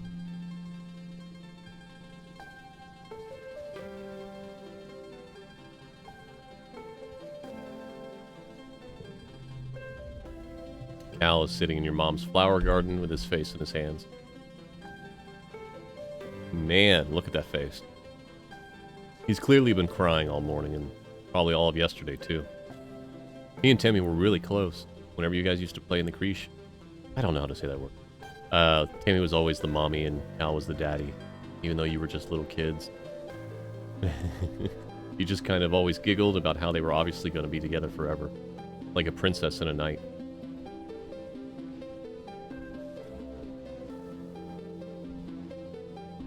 I miss her too. Me too, he sniffs, looking up at you. You can see how puffy his red eyes are. Me, really, really too. Okay, thank you, Robot Space. That's how I was saying it, and I couldn't tell if I was right, so I started saying creche.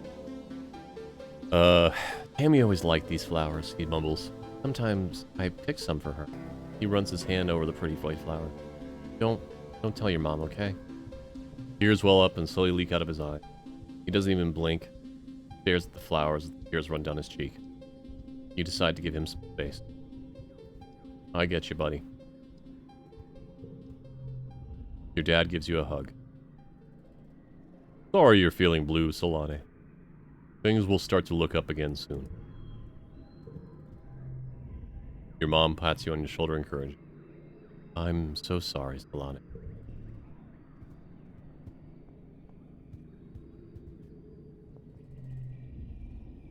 You step cautiously through the colony gates. Solane.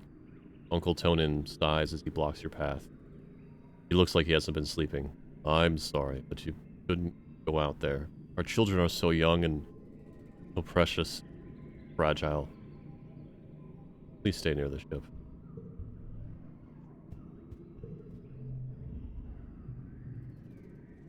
Can you believe Tammy died? Peace asks Mormon. I heard Chief Engineer Instance tell someone about it. Lowers his voice.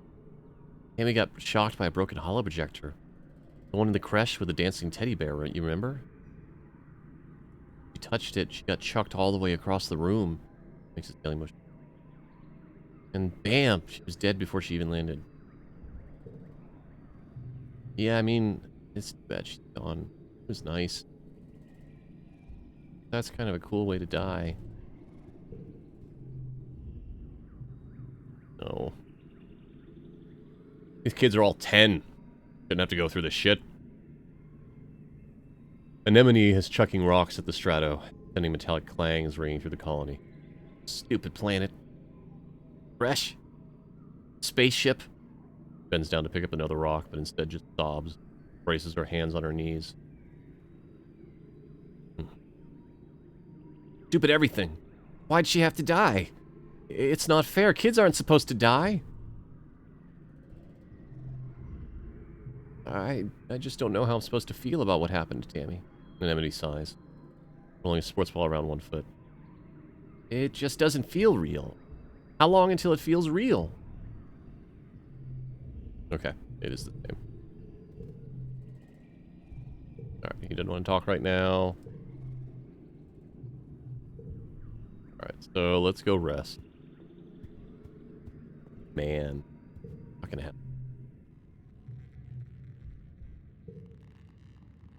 You took the month off. I don't want to forget any cards. I think we're good. Colony is going to hold a funeral for Tammy. Do you want to attend? If you don't feel up to it, you could skip it and take the month off instead. Or you could get back to work. No, I'm gonna...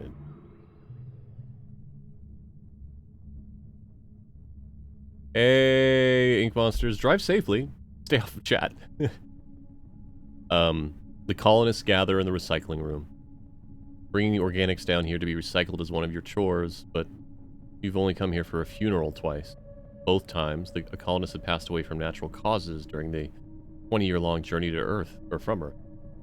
This is the first time there's been a funeral in Vertomna. The first time for someone you actually knew.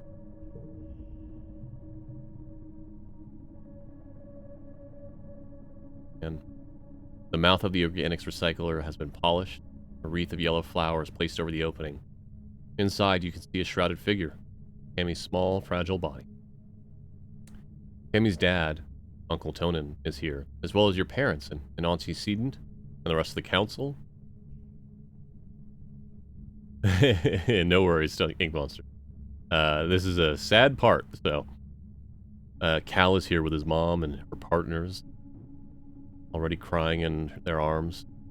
The room is packed with people, and the feeling of grief is so thick you can taste it in your mouth. Governor Udicott stands before the assembled crowd. Oh, old lady voice. There are no words to ease the pain that we feel today. He begins solemnly. There is only the sad company of those of us left behind to share the burden of that grief. Tammy was our child, He continued. one of the first humans to be born in space, and the first to die on an alien planet. In her short life, she exemplified the very arc of a human accomplishment, bending hopefully towards life beyond our humble Earth. She is the first of us who can truly call Vertumna home. Her passing was as senseless as it was sudden. Losses like this are impossible to hold within oneself. A painful reminder that life is impossibly precious and fragile. But they also remind us, as always, that as a community we are capable of great strength. Udicott closes the door to the recycling. You hear Uncle Tonin sob over the hum of the particle disintegrators beginning their work. As a community, we remember Tammy. As a community, we return her body to the soil that nourishes us. In this way, Tammy, our child from the stars, will never truly be lost to us. The ceremony is adjourned, but a few people stay back to console Uncle Tonin as he keeps vigil over the recycler. Cal and Uncle Tonin hold each other and weep openly. Your mom stays behind to receive Tammy's remains. As the head of geoponics, he'll be responsible for adding them to the colony's precious supply of brown soil from Earth. Your dad accompanies you outside of the recycling room. He clears his throat. I want you to know that you don't need to be okay, he says, clasping his warm hand on your shoulder. You want to take the rest of the month off. Everyone's going to understand.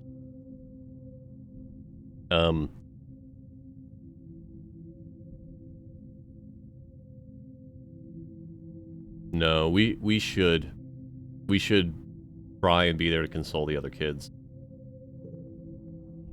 You feel better having just said goodbye. Tammy was your friend, but you feel the best way to deal with her losing her is to throw yourself into school and work.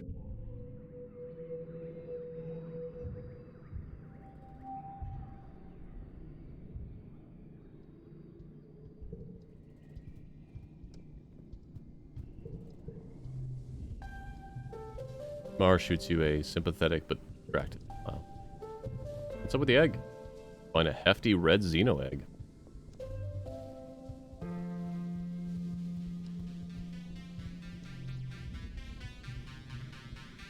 Cal gives you a sympathetic smile. Hey, Solane, he says. We'll be okay. Your dad gives you a hug. Okay. Oh, same stuff. Mom. Same stuff.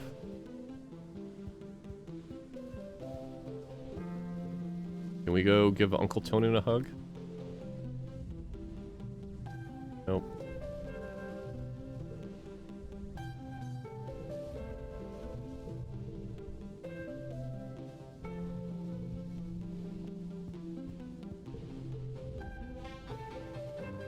Sorry, Miss mumbles. He looks uncomfortable to be around. Talk to our friend. Anemone is unusually still today. She's sitting in the dugout of the sports ball pitch, fiddling with an ugly doll with red hair. Tammy gave me this, she sighs. I kinda told her to shove off because I don't play with dolls. Why'd I have to be so mean to her?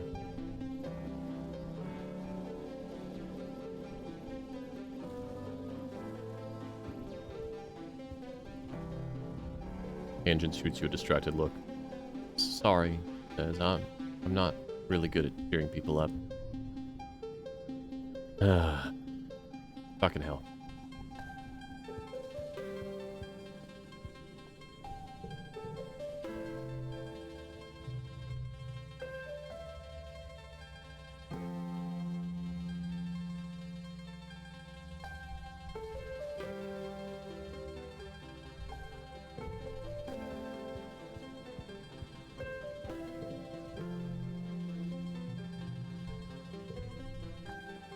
I guess let's go to class.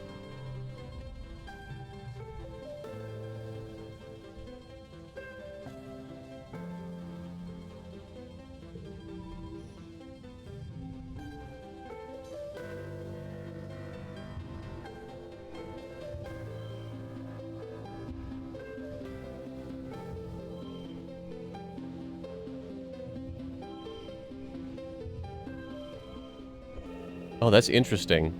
They counteract each other.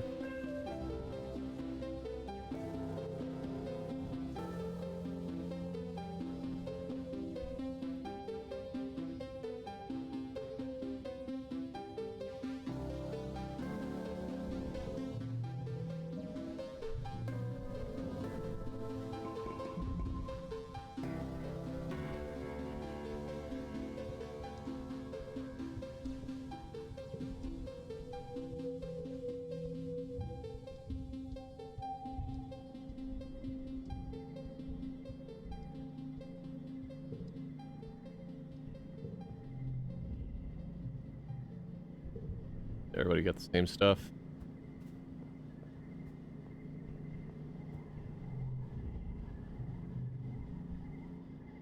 I'm bored. Oh, no, I'm bored. This is boring, Mars complains, stamping her foot. All the adults want to do is work. They're not paying attention to me. I found something you might like. Oh. Oh. Should I give that to her or should I give that to Cal? Can we give that to Cal? Cal? Cal is scratching his stick listlessly in the dirt. Give me interest in your presence till you get right in his face.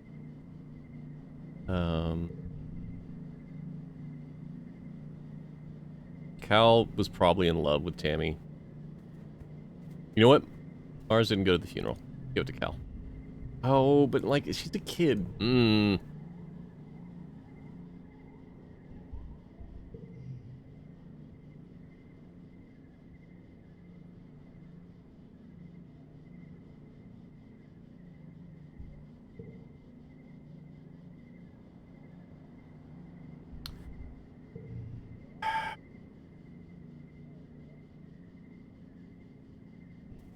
Think. My gut reaction is that they both deserve Tammy's last cake. But you have something new? Lonnie. Okay, it's this. Need to discuss my brother. What voice was it? Lonnie. We need to discuss my brother. Yes, says impatiently. I need you to figure out where he's been disappearing. Ever since we landed, I barely see him anymore. He doesn't even come home at night sometimes, and I... Goes off and looks at her feet. Well, I'm not on very good terms with my brother of late, but I will. People are becoming worried. You get the feeling Tange is the one who's worried, but she doesn't want to admit it. I'll talk to him. He probably won't tell you, Tangent says. Newton's apple, he swears. He won't even talk to me anymore. He sighs. You may have to follow him. I would, but everyone in the lab would know I was gone. No one who cares where he goes during the day. Do we try? Chat, any feelings on giving the cake to Cal or to Mars?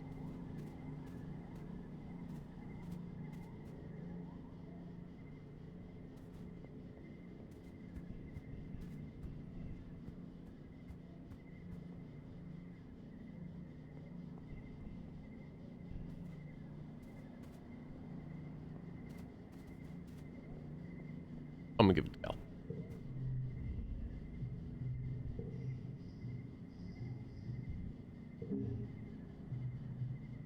Cal's... Yep, alright. Robot Spacer's feeling his decisions are hard. Cal's skies go wide. Kalani, this is my favorite thing on the planet. We learned that Cal likes cakes. He makes a grubby hands at the cake, takes a big huff of the pleasant sugary smell as his eyes slip closed in sheer pleasure. Wow. Wow, Solani, he breathes. You really are the best of the best. Here, you can have a piece of it too. Let the icing melt in your mouth and let all your worries melt away with it. We got a bunch of friendship with Cal. Alright. Let's go follow Dis. You tell Dis that his sister Tangent wants to know where he's been disappearing off. His eyes briefly flit to yours, where he stares vaguely off towards the engineering wing where his sister is reading on her holopalm between class. Worried about. He doesn't care about me. Tangent's just worried she'll get in trouble if I don't come home one day. He scowls and picks the hem of his sweater. He doesn't care about anything but her schoolwork. We're not going to do that. We're not a bully. He slumps his shoulders in relief as you go.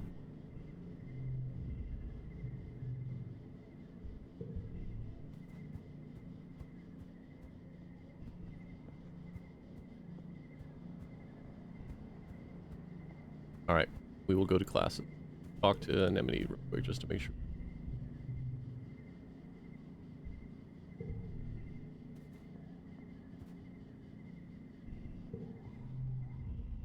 I want to unlock engineering. This week in biology class, you're studying sugar bugs. The native species look like purple marshmallows about the size of your fist, all puffy and squishy and kind of cute. They don't move or do much, but if you tickle them, they exude an edible syrup from a hole at the top of their bodies. And now, says Professor Howells, you're going to dissect one.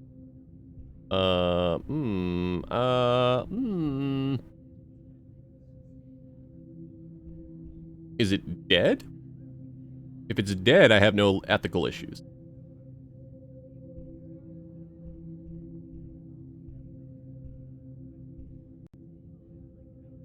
Huh.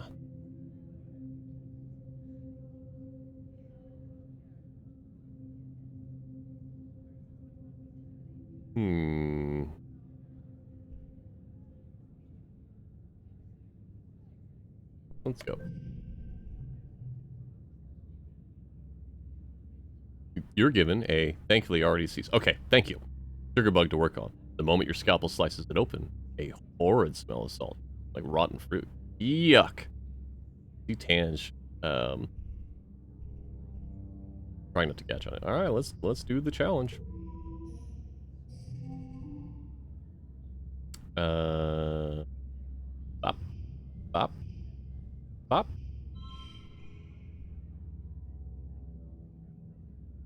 Or what if?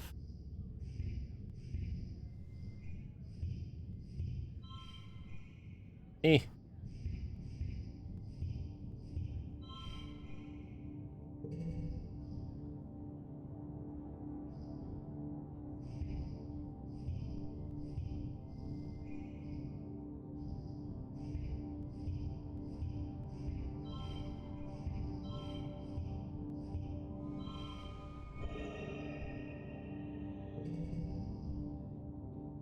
All right. So,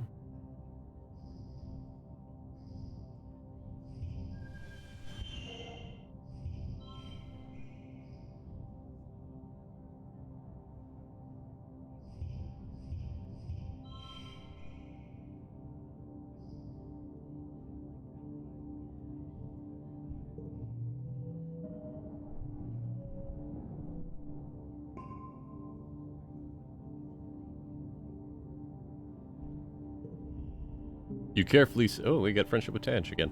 You carefully section your sugar bug into 6 discrete organs. You take a photo on your hollow palm and carefully fill in the labels for all the parts. That's pretty good. That's pretty good, Tange says, speaking of your work. These things are slipperier than I was expecting. Parts of mine are still moving. Great job, class.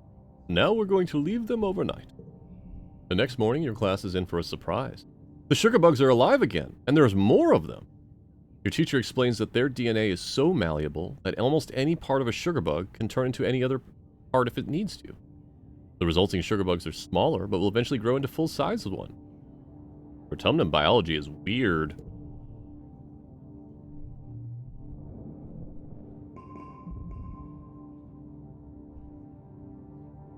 Where are we at on reasoning? One more. Time for Vertumnalia. Udicott and the Council have called a festival to celebrate life here on the planet Vertumna. Everyone gathers in the colony square to hear the Governor Udicott's speech. In Earth's history... Udicott begins, and then he clears her throat and waits for everyone to quiet down. Ahem. In Earth's history, Vertumna was known as the god of seasons. Is this an actual... Hold on. Am I saying this wrong? Vertumna?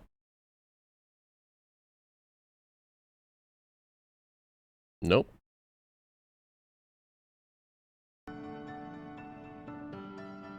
Seasons change, gardens and fruit. It's no coincidence that our forebears of the Vertumna Project chose to take on such an auspicious names in hopes of seeding future bountiful seasons of humanity. We will continue his traditions of Vertumnalia, a midsummer festival to celebrate our Vertumna, this lush planet upon which we have found ourselves today. Clap. Everyone cheers and applauds. The members of the council all get up on stage one at a time to give their own short speeches. Governor Udicott announces each one. Governor Udicott Command, Governor Chief Seek Command, Security Chief Rhett Garrison, Chief Engineer Instance, Engineering? Isn't Instance the AI? Chief Cultivator Flulu, Geoponics, Chief Steward at Sentence, Orders, Chief Surveyor, Melatonin Expedition. When it's your mother's Flulu's turn, she announces that tonight you'll be eating some of the very first crops grown on Vertumnan's soil. Your eyes go wide at the feast table. Or, your eyes go to the feast table. Aboard the Stratosphere, it would have been mostly soy-based food from the nanoprinters, spiced up with what precious fruits and vegetables could be grown in the small growing bays. This year, the Earth plants look even less robust than usual. But they're supplemented by some Vertumnan plants you've come to appreciate. Juicy potato pods, and bobber fruits, and slabs of edible fungi. Udicott takes the stage after everyone on the council has said their piece. What is a festival without festivities? Yes. Professor Howe and Security Chief Rhett has organized 3-part competition for the kids. Good luck, children. Which one do you join? Bot wrestling. Oh, my creativity is not good enough. Alright. And competitions are dumb, but bot wrestling. Wrestle that bot! Alright. A bot wrestling contest. This ship has been a classic this has been a classic competition for years on the ship. Someone has rigged up a hydraulic lifting bot to slowly stretch out, increasing strength over time. The aim is to see how long you can hold it closed, using any part of your body, before it pops open. Anemone and Cal are competing with you. Cal doesn't like that it's a competition, but he does love bot wrestling. Yeah, I'm with you, Cal. Oh, this is a hard one. Alright. What are we doing?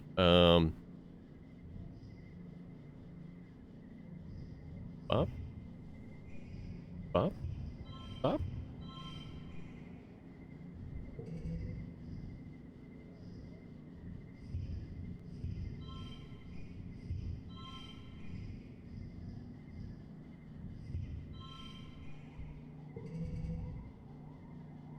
Ooh, this is gonna be hard.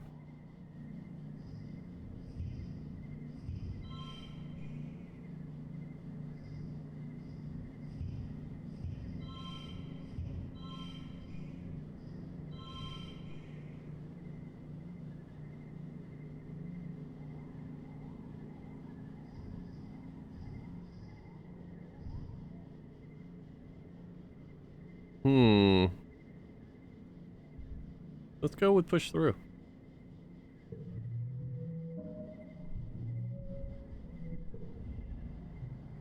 Anemone's brother, Calm, is the judge, and awards bonus points for technique as well as brute strength.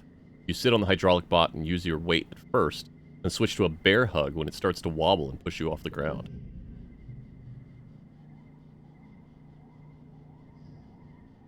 Look at that fit. That's funny. We'll get friendships with both of them. Fame. You make it a full 5 minutes of increasing difficulty before it eventually springs from your grasp and scuttles into a corner, freed at last. You barely edge out Anemone. She offers you her hand, then pulls it back at the last second before running away, cackling. Oh hey, it was worth it. We lost all the stress. After the festivities are over, everyone takes time off for a much-needed break. During the fierce heat of dust, a few days of rest is exactly what you need. You feel refreshed.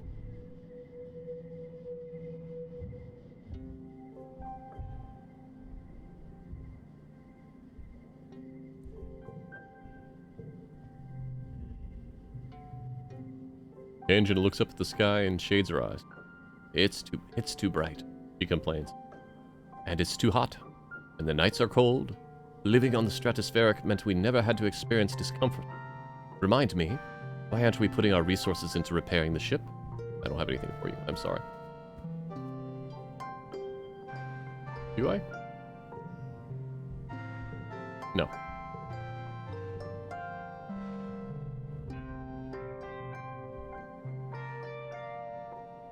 Ugh, I have all these kudos and nowhere to spend them yet. Mark says, fine. Zeke says the depot store won't be open until next year. I can't get her voice right. How am I supposed to show off how much better I'm harder working than I am than everybody else? Mars, I know you probably have something else inside that shell, but I kinda don't like it so far. Cal looks up at the sky. I wonder when it's gonna rain again. The heat doesn't bother me none, but after a while, the plants are all gonna get toasted. Hello, potato! Alright, what do you got, Beast? Despite the heat, Beast remains covered from head to toe in black.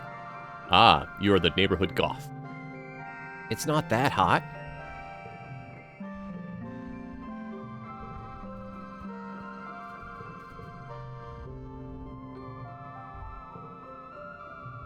Nope, alright, still all the same.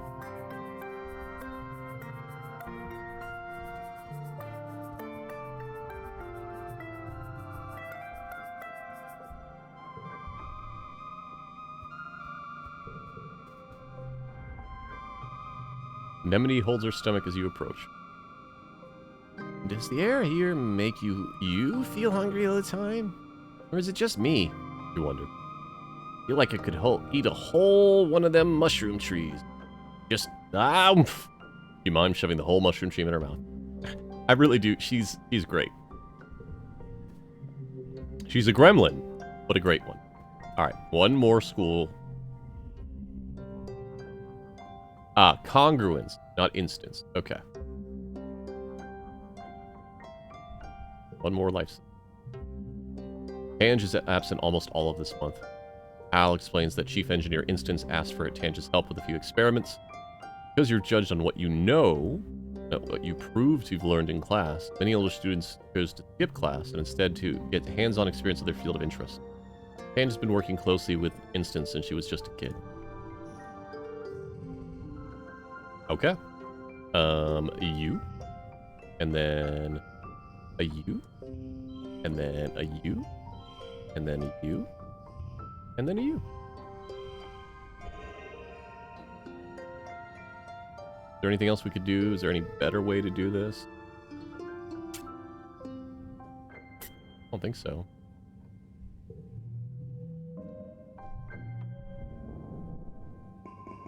Okay, reasoning is 5. We can now...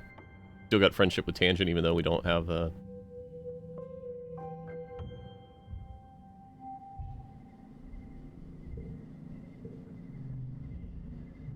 Okay, same thing.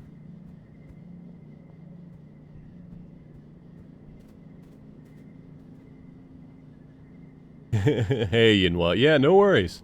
Please pet the cats for me. Hey, buddy, what's up? You're looking for Cal in the garden when you nearly trip over someone else. One of the younger kids, and they're blindfolded?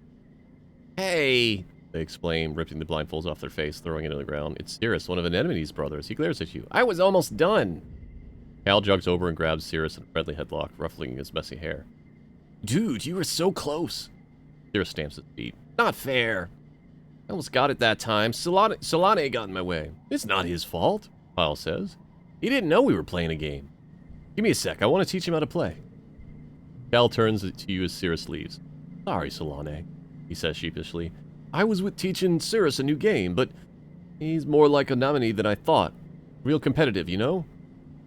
He stoops to pick up the blindfold, brushing off the dirt. I've been trying to come up with different kinds of games other than sports ball. No winners or losers. I just want to have fun with my friends. Cal, you and me, buddy. I got you. Cal looks at you hopefully. Do you want to learn how to play? That sounds like a... yeah. Cal smiles. Oh god, he says rad. Like it's going to stretch off his face. Radical, he says. And note, I do not ever say radical, but I do say rad a lot. He shouts, jumping up and down with excitement. Okay, so first, put on this blindfold. The blindfold's a little scratchy and smells like dirt. You can feel Cal's big hands on your shoulder. I'm going to spin you around, and when I let you go, you got to listen to my instructions. We're going to walk all the way to the cafeteria, okay? You nod. You can't see Cal's grid. You hear it in his voice as he spins you around and counts to 10. 1, 2, 3. First, you walk forward 10 steps. You follow Cal's instructions as best you can or make it difficult. Why would I make it difficult for him? Take 10 steps forward, holding your hands out for balance. The rocky dirt between the garden beds crunches on your feet. Yeah, Cal says. Now, turn to your right and take 15 steps till you get to the door. I don't know what stat it needed there, but you turn to your right and walk forward, counting 15 steps. When you stop, Cal laughs. You can hear his footsteps crunching behind you. I forgot how much bigger I am than you. You're like 2 more steps away. You take 2 more steps until your outstretched hands land on the warm metal of the door. Success! Awesome, Cal says. You can't help but smile. This is fun. Now, hit the door button on the right, and then keep walking forward until I say stop. Go really slowly, okay? You open the door and start to walk forward. The path slopes downwards and your feet slip a little bit, even though you're moving as slowly as you can. Real dirt is nothing like the metal floors of the stratosphere. It's turbo rocky, Cal says, and you can feel uneasiness prickle up the back of your arms. Just keep going forward slowly. Yeah, we trust. You slowly creep down the slope to the center of the colony, somehow managing not to bump into anything. Cal cheers. Okay, now turn a little to your right and keep walking straight. So close. You carefully pick up your way forward, stopping when you hear Mars' unmistakable voice ring across the courtyard. What are you nullheads doing? Cal tells you you're playing a game. Is that a real game? Looks like Solane is just wandering around with a scarf over it. Aren't you a little old for this? Oh, I don't have it. Embarrassment burns in your belly as you tear off the blindfold. Blinking away tears in the sudden blindness, you can see Mars looking her down her nose. Mars sneers, tossing her braid over her shoulder. I thought you were cooler, Solane. Let me know when you're done ready to play adult game. You're not sure what she meant by that. No. You become aware that Kyle is standing behind you. Sorry, Solane. Says quietly. I guess it is kind of a silly game. He asks if he wants to get some potato juice from the cafeteria instead. Spend the afternoon brainstorming ideas for more games with no winners or losers. That was fine. I guess I couldn't finish it to conclusion. I didn't have all the stats required. Anemone, my buddy, what's up? So then I trapped it in my room, Anemone says, telling you about the bug she saw in her quarters. Its wings were as big as my hand, and it had feelers like, whoa! It was bouncing all over the place, like boing, boing, boing.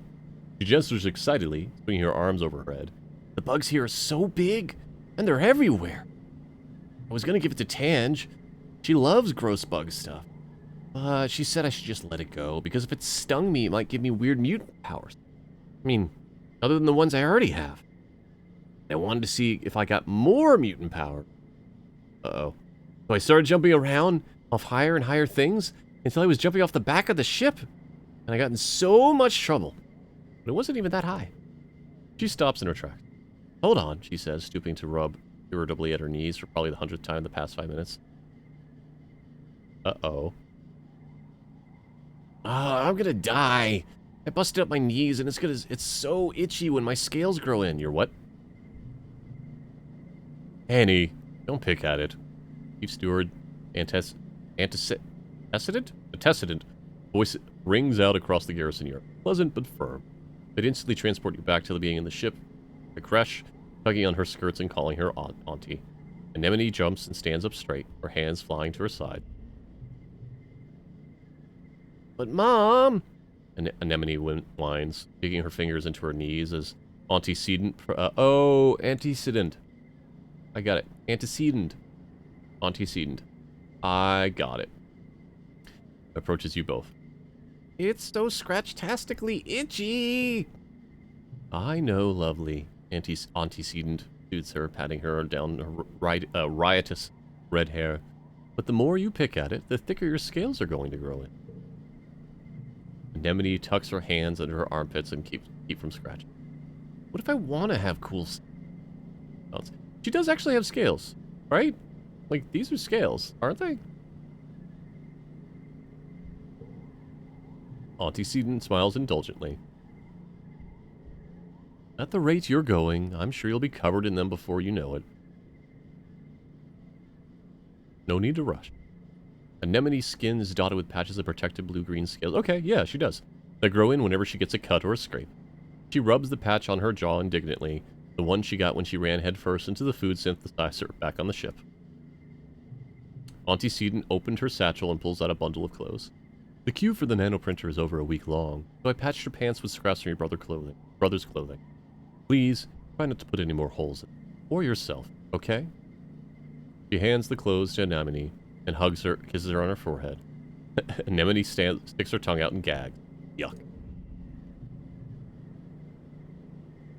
Anemone evaluates the clothing as her mom walks away.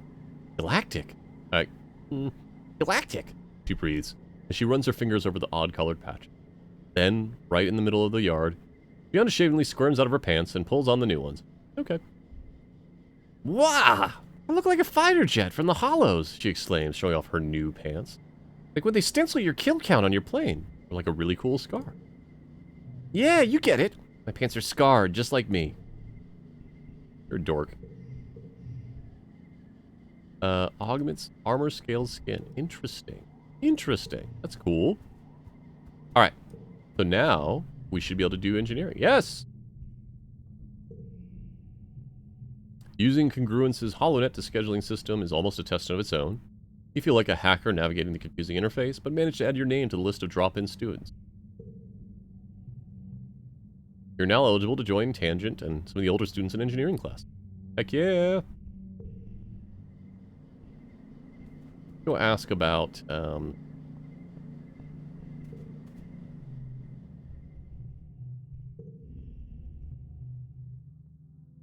Chief Administrator Steek greets you at the depot.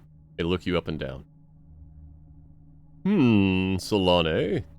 You've never struck me as particularly responsible or organized. But children never are. What makes you think you'd be a good fit for a position of courier? You didn't realize there was going to be a job interview. I can carry a lot? Strong for your age, maybe. But lucky for you, you're the only applicant this week. You've got the job. For now, anyway. They use their elegant stylus to note this on their holopalm. Come back in a few minutes and you can help me make deliveries. Yes, there will be kudos in it for you if you do it correctly. Alright, so supplies gives us organizing, perception, friendship with Mars, kudos, and stress.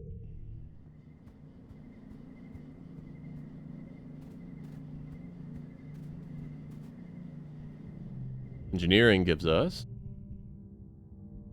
engineering, reasoning, friendship with tangent, and stress.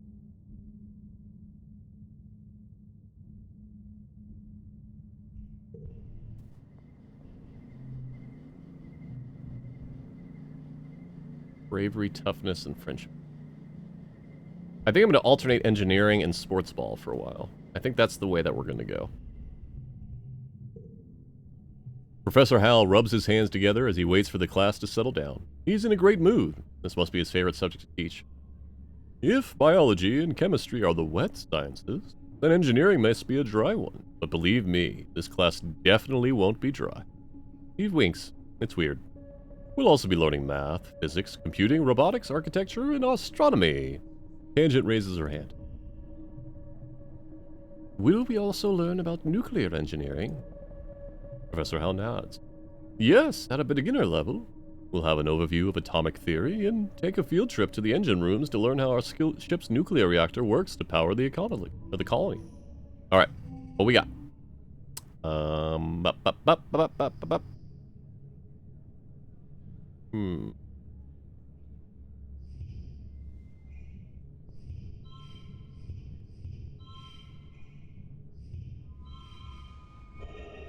So that's a 12. Is there anything better that we can do here?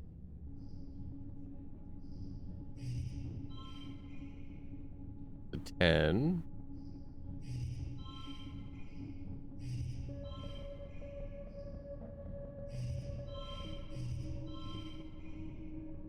I think 12 is the best we can do. Right? Unless...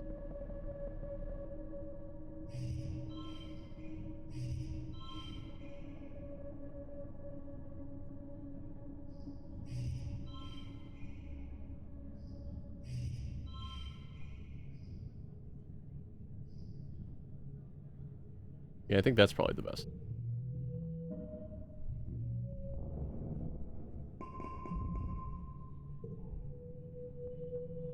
We'll go a little longer. We'll do one more month.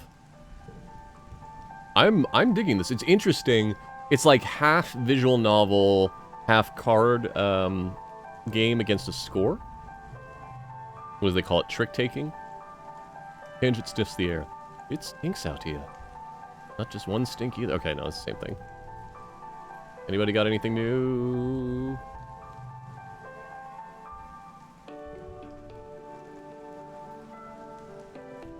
My profile image is changing, which is interesting. Dad, you got anything new?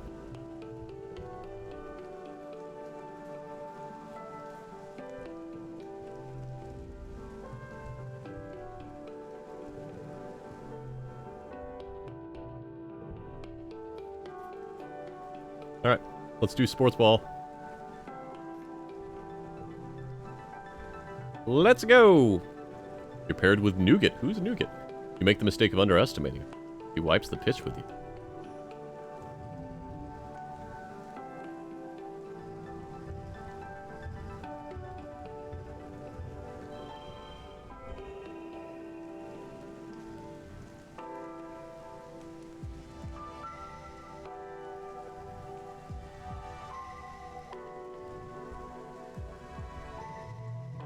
Ooh.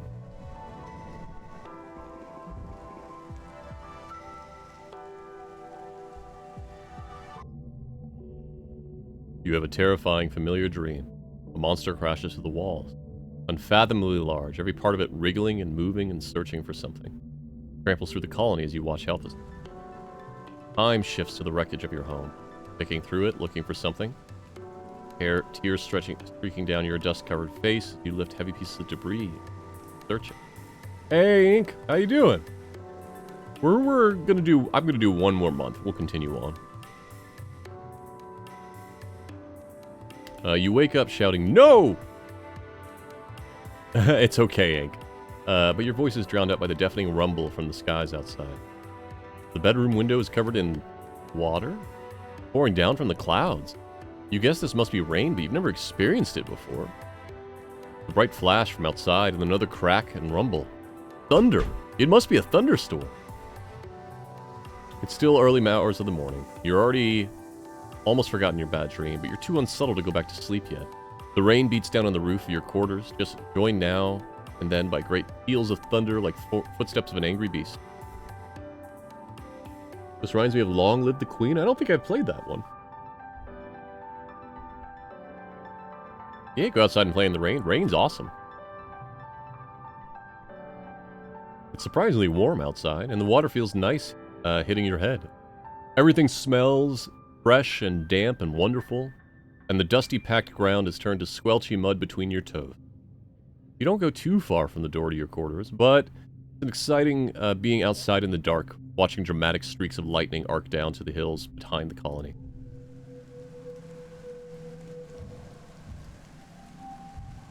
Mid-wet. Remind me of the Lighthouse, the movie. What do you do with all this wet? Outside and all that wet. Just a fun thing to say. Alright, one more month. Has anybody got something new for us? D's? Or dish. So, this. It's pouring rain and everyone's trying to stay under the grass-roofed Lapis. Hey, Citrus Way, how you doing, buddy? Definitely check out Citrus Way. They're another variety streamer. All-around cool person. Pouring rain, and everyone's trying to stay dry under the grass-roofed palapas. Palapis? Palapis? Google!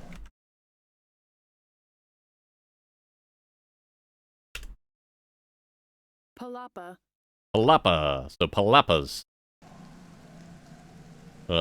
Everyone except Dis. Off in the distance, over the wall near the sports ball field. He's definitely skulking. I can't follow him. But you tell Security Chief Arrett that you just saw Dis up to no good up behind the garrison. He's too distracted trying to put buckets under various leaks in the roof to pay much attention. Thank you, Solane. I'll check it out later, he says. If there's danger to the colony, one of the lookouts will catch it. Interesting. I'm not too sure. You know Dis. He's very good at hiding when he doesn't want to be found. I didn't think that was going to be what the result was. I thought we were going to tell Tangent because she wanted to know where he was. Alright. Let's do another engineering class. Let's see what we got. Yeah, Ink, it's not always the best.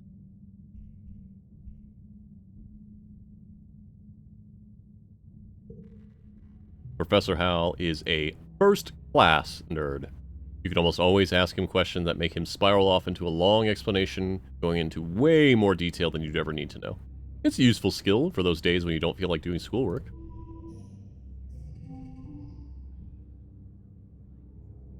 I mean...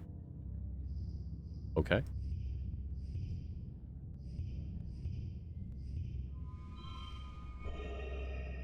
That's a success. Oh, no, you gotta go in the middle. That's a success.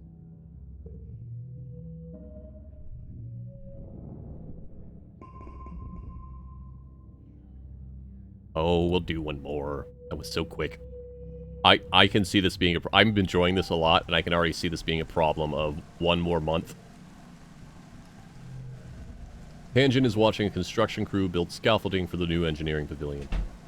They're using mushwood, which is so light that one person can easily lift a 10-meter-long pole and stack it into place. He points towards them. Human beings are so great, don't you think? Before we landed, this was all just dirty jungle. Now it's civilization. I've been learning about adaptability in writing and biology class.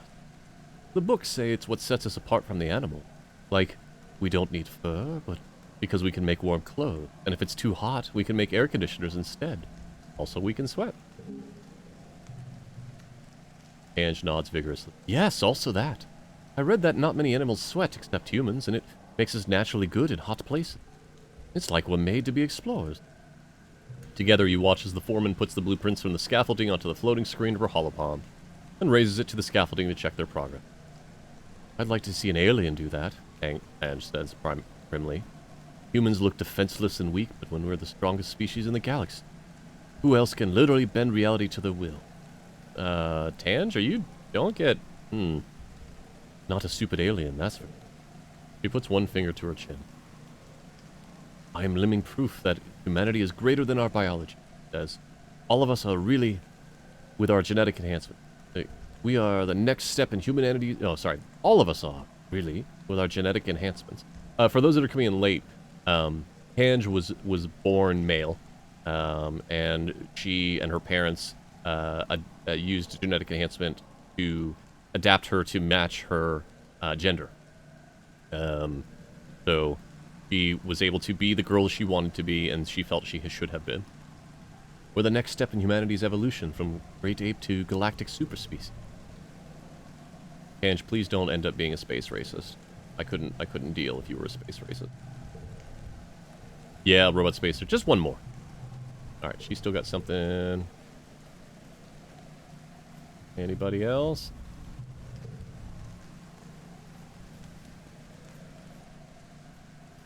We'll do one more sports ball. This will be our last. We'll do whatever the next event is. That it looks like this next season's going to be weird. Mars may not be skilled as a sports ball player, as an anemone. She plays hard. She orders people around like the team captain, but she isn't great at passing the ball. She'd rather be the star. Her favorite thing is to spike the ball right into the opponent net stop's body. Man, Mars, you not...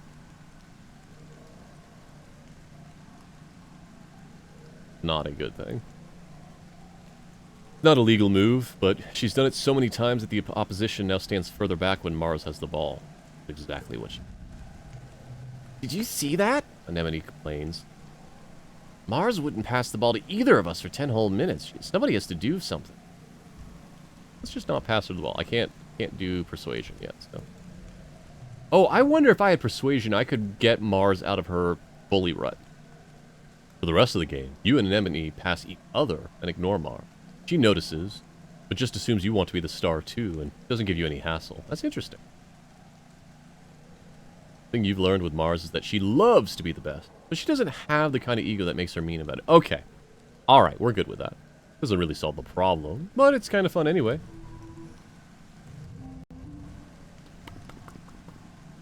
boop. Boop. A boop. A boop. And a boop. What if we did this? Alright. What if we did this? Yeah! Because we can't do a straight anyway, so might as well... Yes, okay. My vague poker skills. I'm more of a blackjack person. The days have been getting shorter, with only the yellow sun barely skimming the horizon. One morning, you wake in darkness and have to check your holopalm to know what time it is. You see a holostream from Mars. Good morning to all my pals. You even call it morning. They've named it glow season because, like, everything is crazy glowing out there in the dark. I'm staying the heck inside for the next month. What's the point of even going out if you can't see anything? It'll be a long, boring month. No way, it looks cool out there. You peek outside the window. Yeah, look at that. That's rad as fuck. You peek outside the window. The wormhole is the biggest you've ever seen it, like a massive fiery ring in the sky. The planet must be very close to it now. And out in the jungle, something new is taking place. Plants are flowering, blowing iridescent blooms. Everything is full of life. There are strange new sounds, long hooting calls, and gurgling roars. After Mars' message is a notice from the council, warning everyone to stay safe inside. Interesting. Cammy's dad and the other surveyors have been called back and the gates closed for the month. There's a tension in the air, as if everyone's waiting for something. Glow! Alright, one more. We'll finish up a year.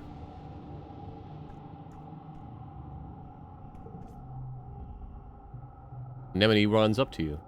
Hi, Solane. Hi, Solane. She huffs, catching her breath. She grins.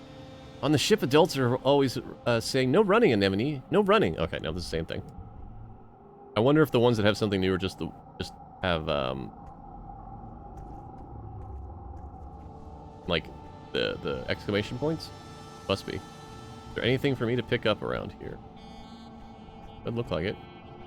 I guess we're back to engineering.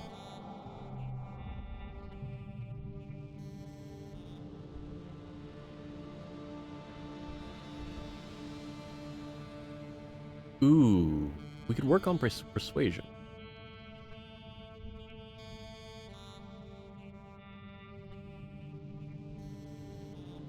Engineering's at 5. Reasoning is at 9.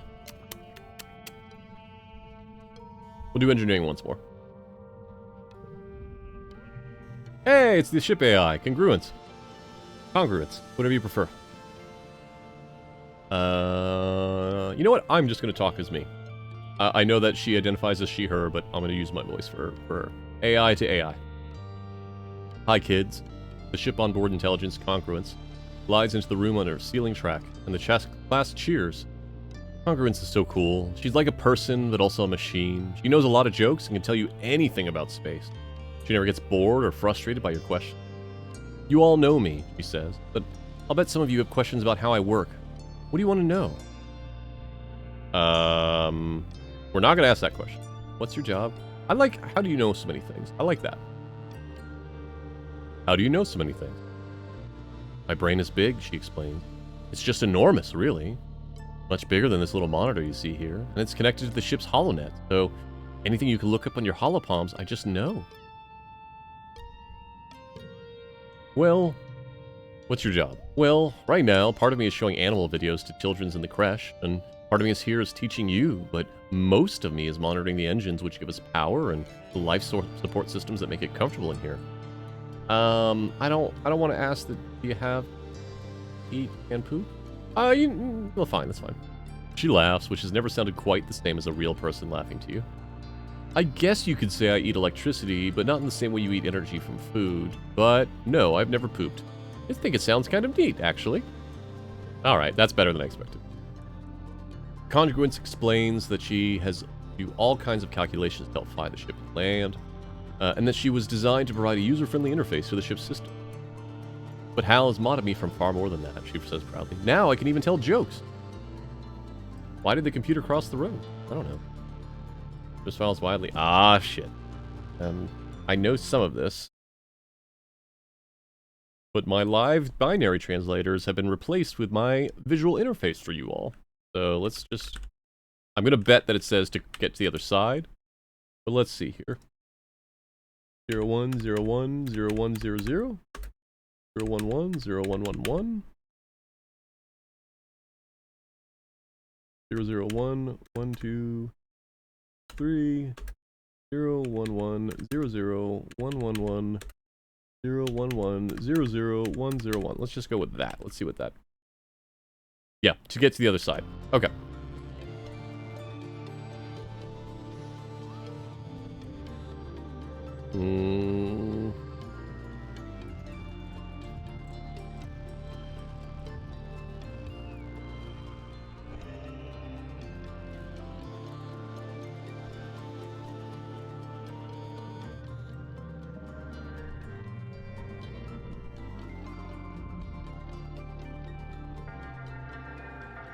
Uh-oh.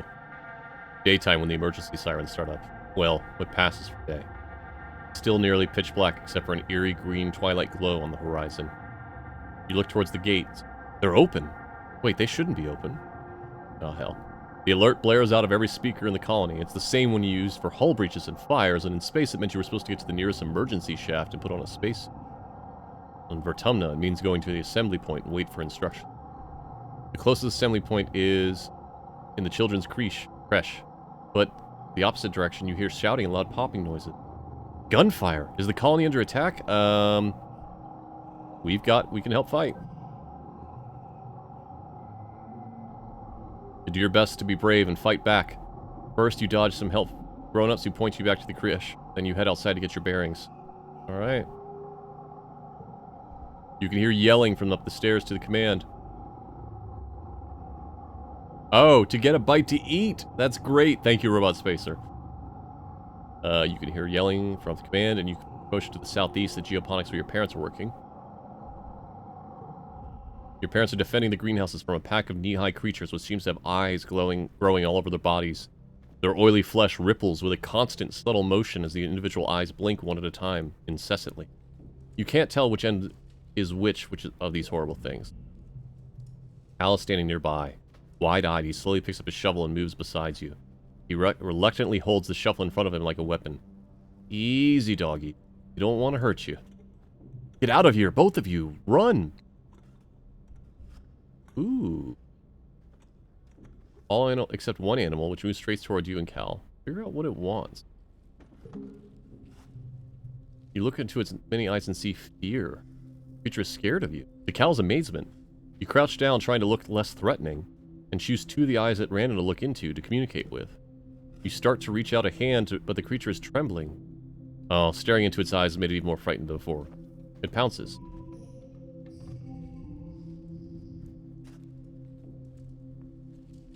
Okay. So, a 0...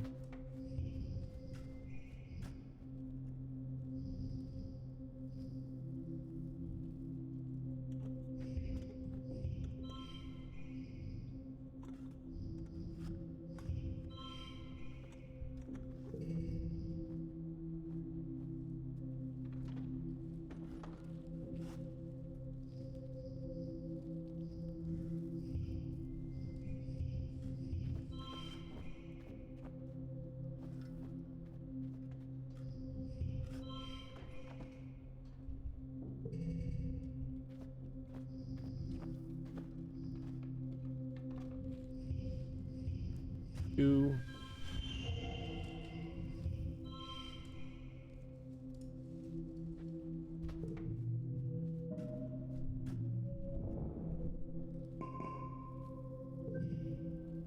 You killed it with nothing but a rake, thrust deep into several of the creature's many eyes.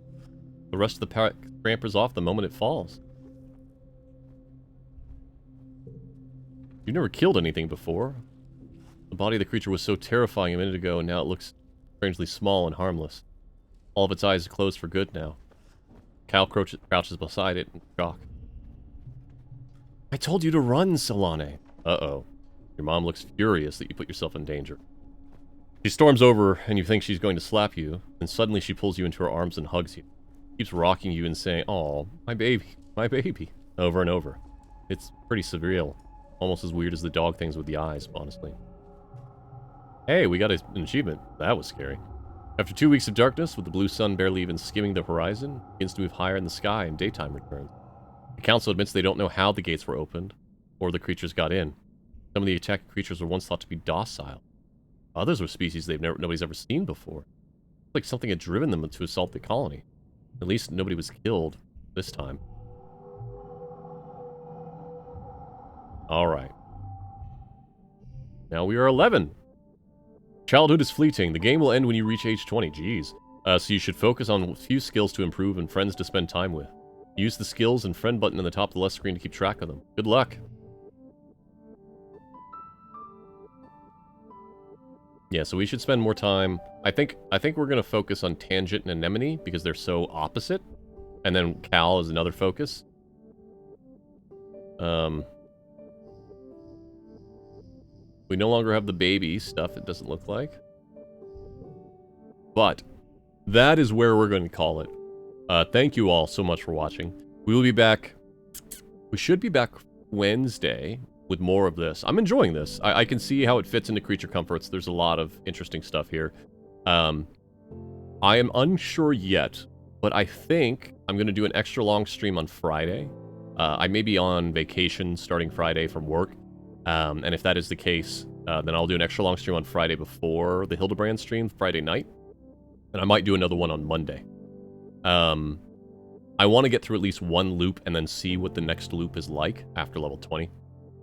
But I'm enjoying this so far. Oh yeah, Roadspace, you have a point. Your game ends when you're no longer a teenage exocolonist. That's right. But I mean, we started at 10. 10's not a teenager. Anyway, again, thank you to Finji, the publisher, for providing this game. If you're interested in checking this game out for yourself, it is available on Steam right now. Think it's $20? Find out. I had it wishlisted forever. 25. So definitely check it out. Very cool. I do enjoy it. I'm interested to see. I want to understand how this rebellion works in. I'm assuming at some point we're going to say fuck you to the colony, which will be interesting. Or I guess maybe we don't say fuck you and we join the colony. I don't know. It'll be interesting. Alright. But, thank you all so much for watching. If you're watching live, stick around and we'll visit someone rad with a raid. If you're watching the archive, please feel free to check something else out on my channel or on the YouTube archive. And then, be safe and be kind to one another. Bye-bye!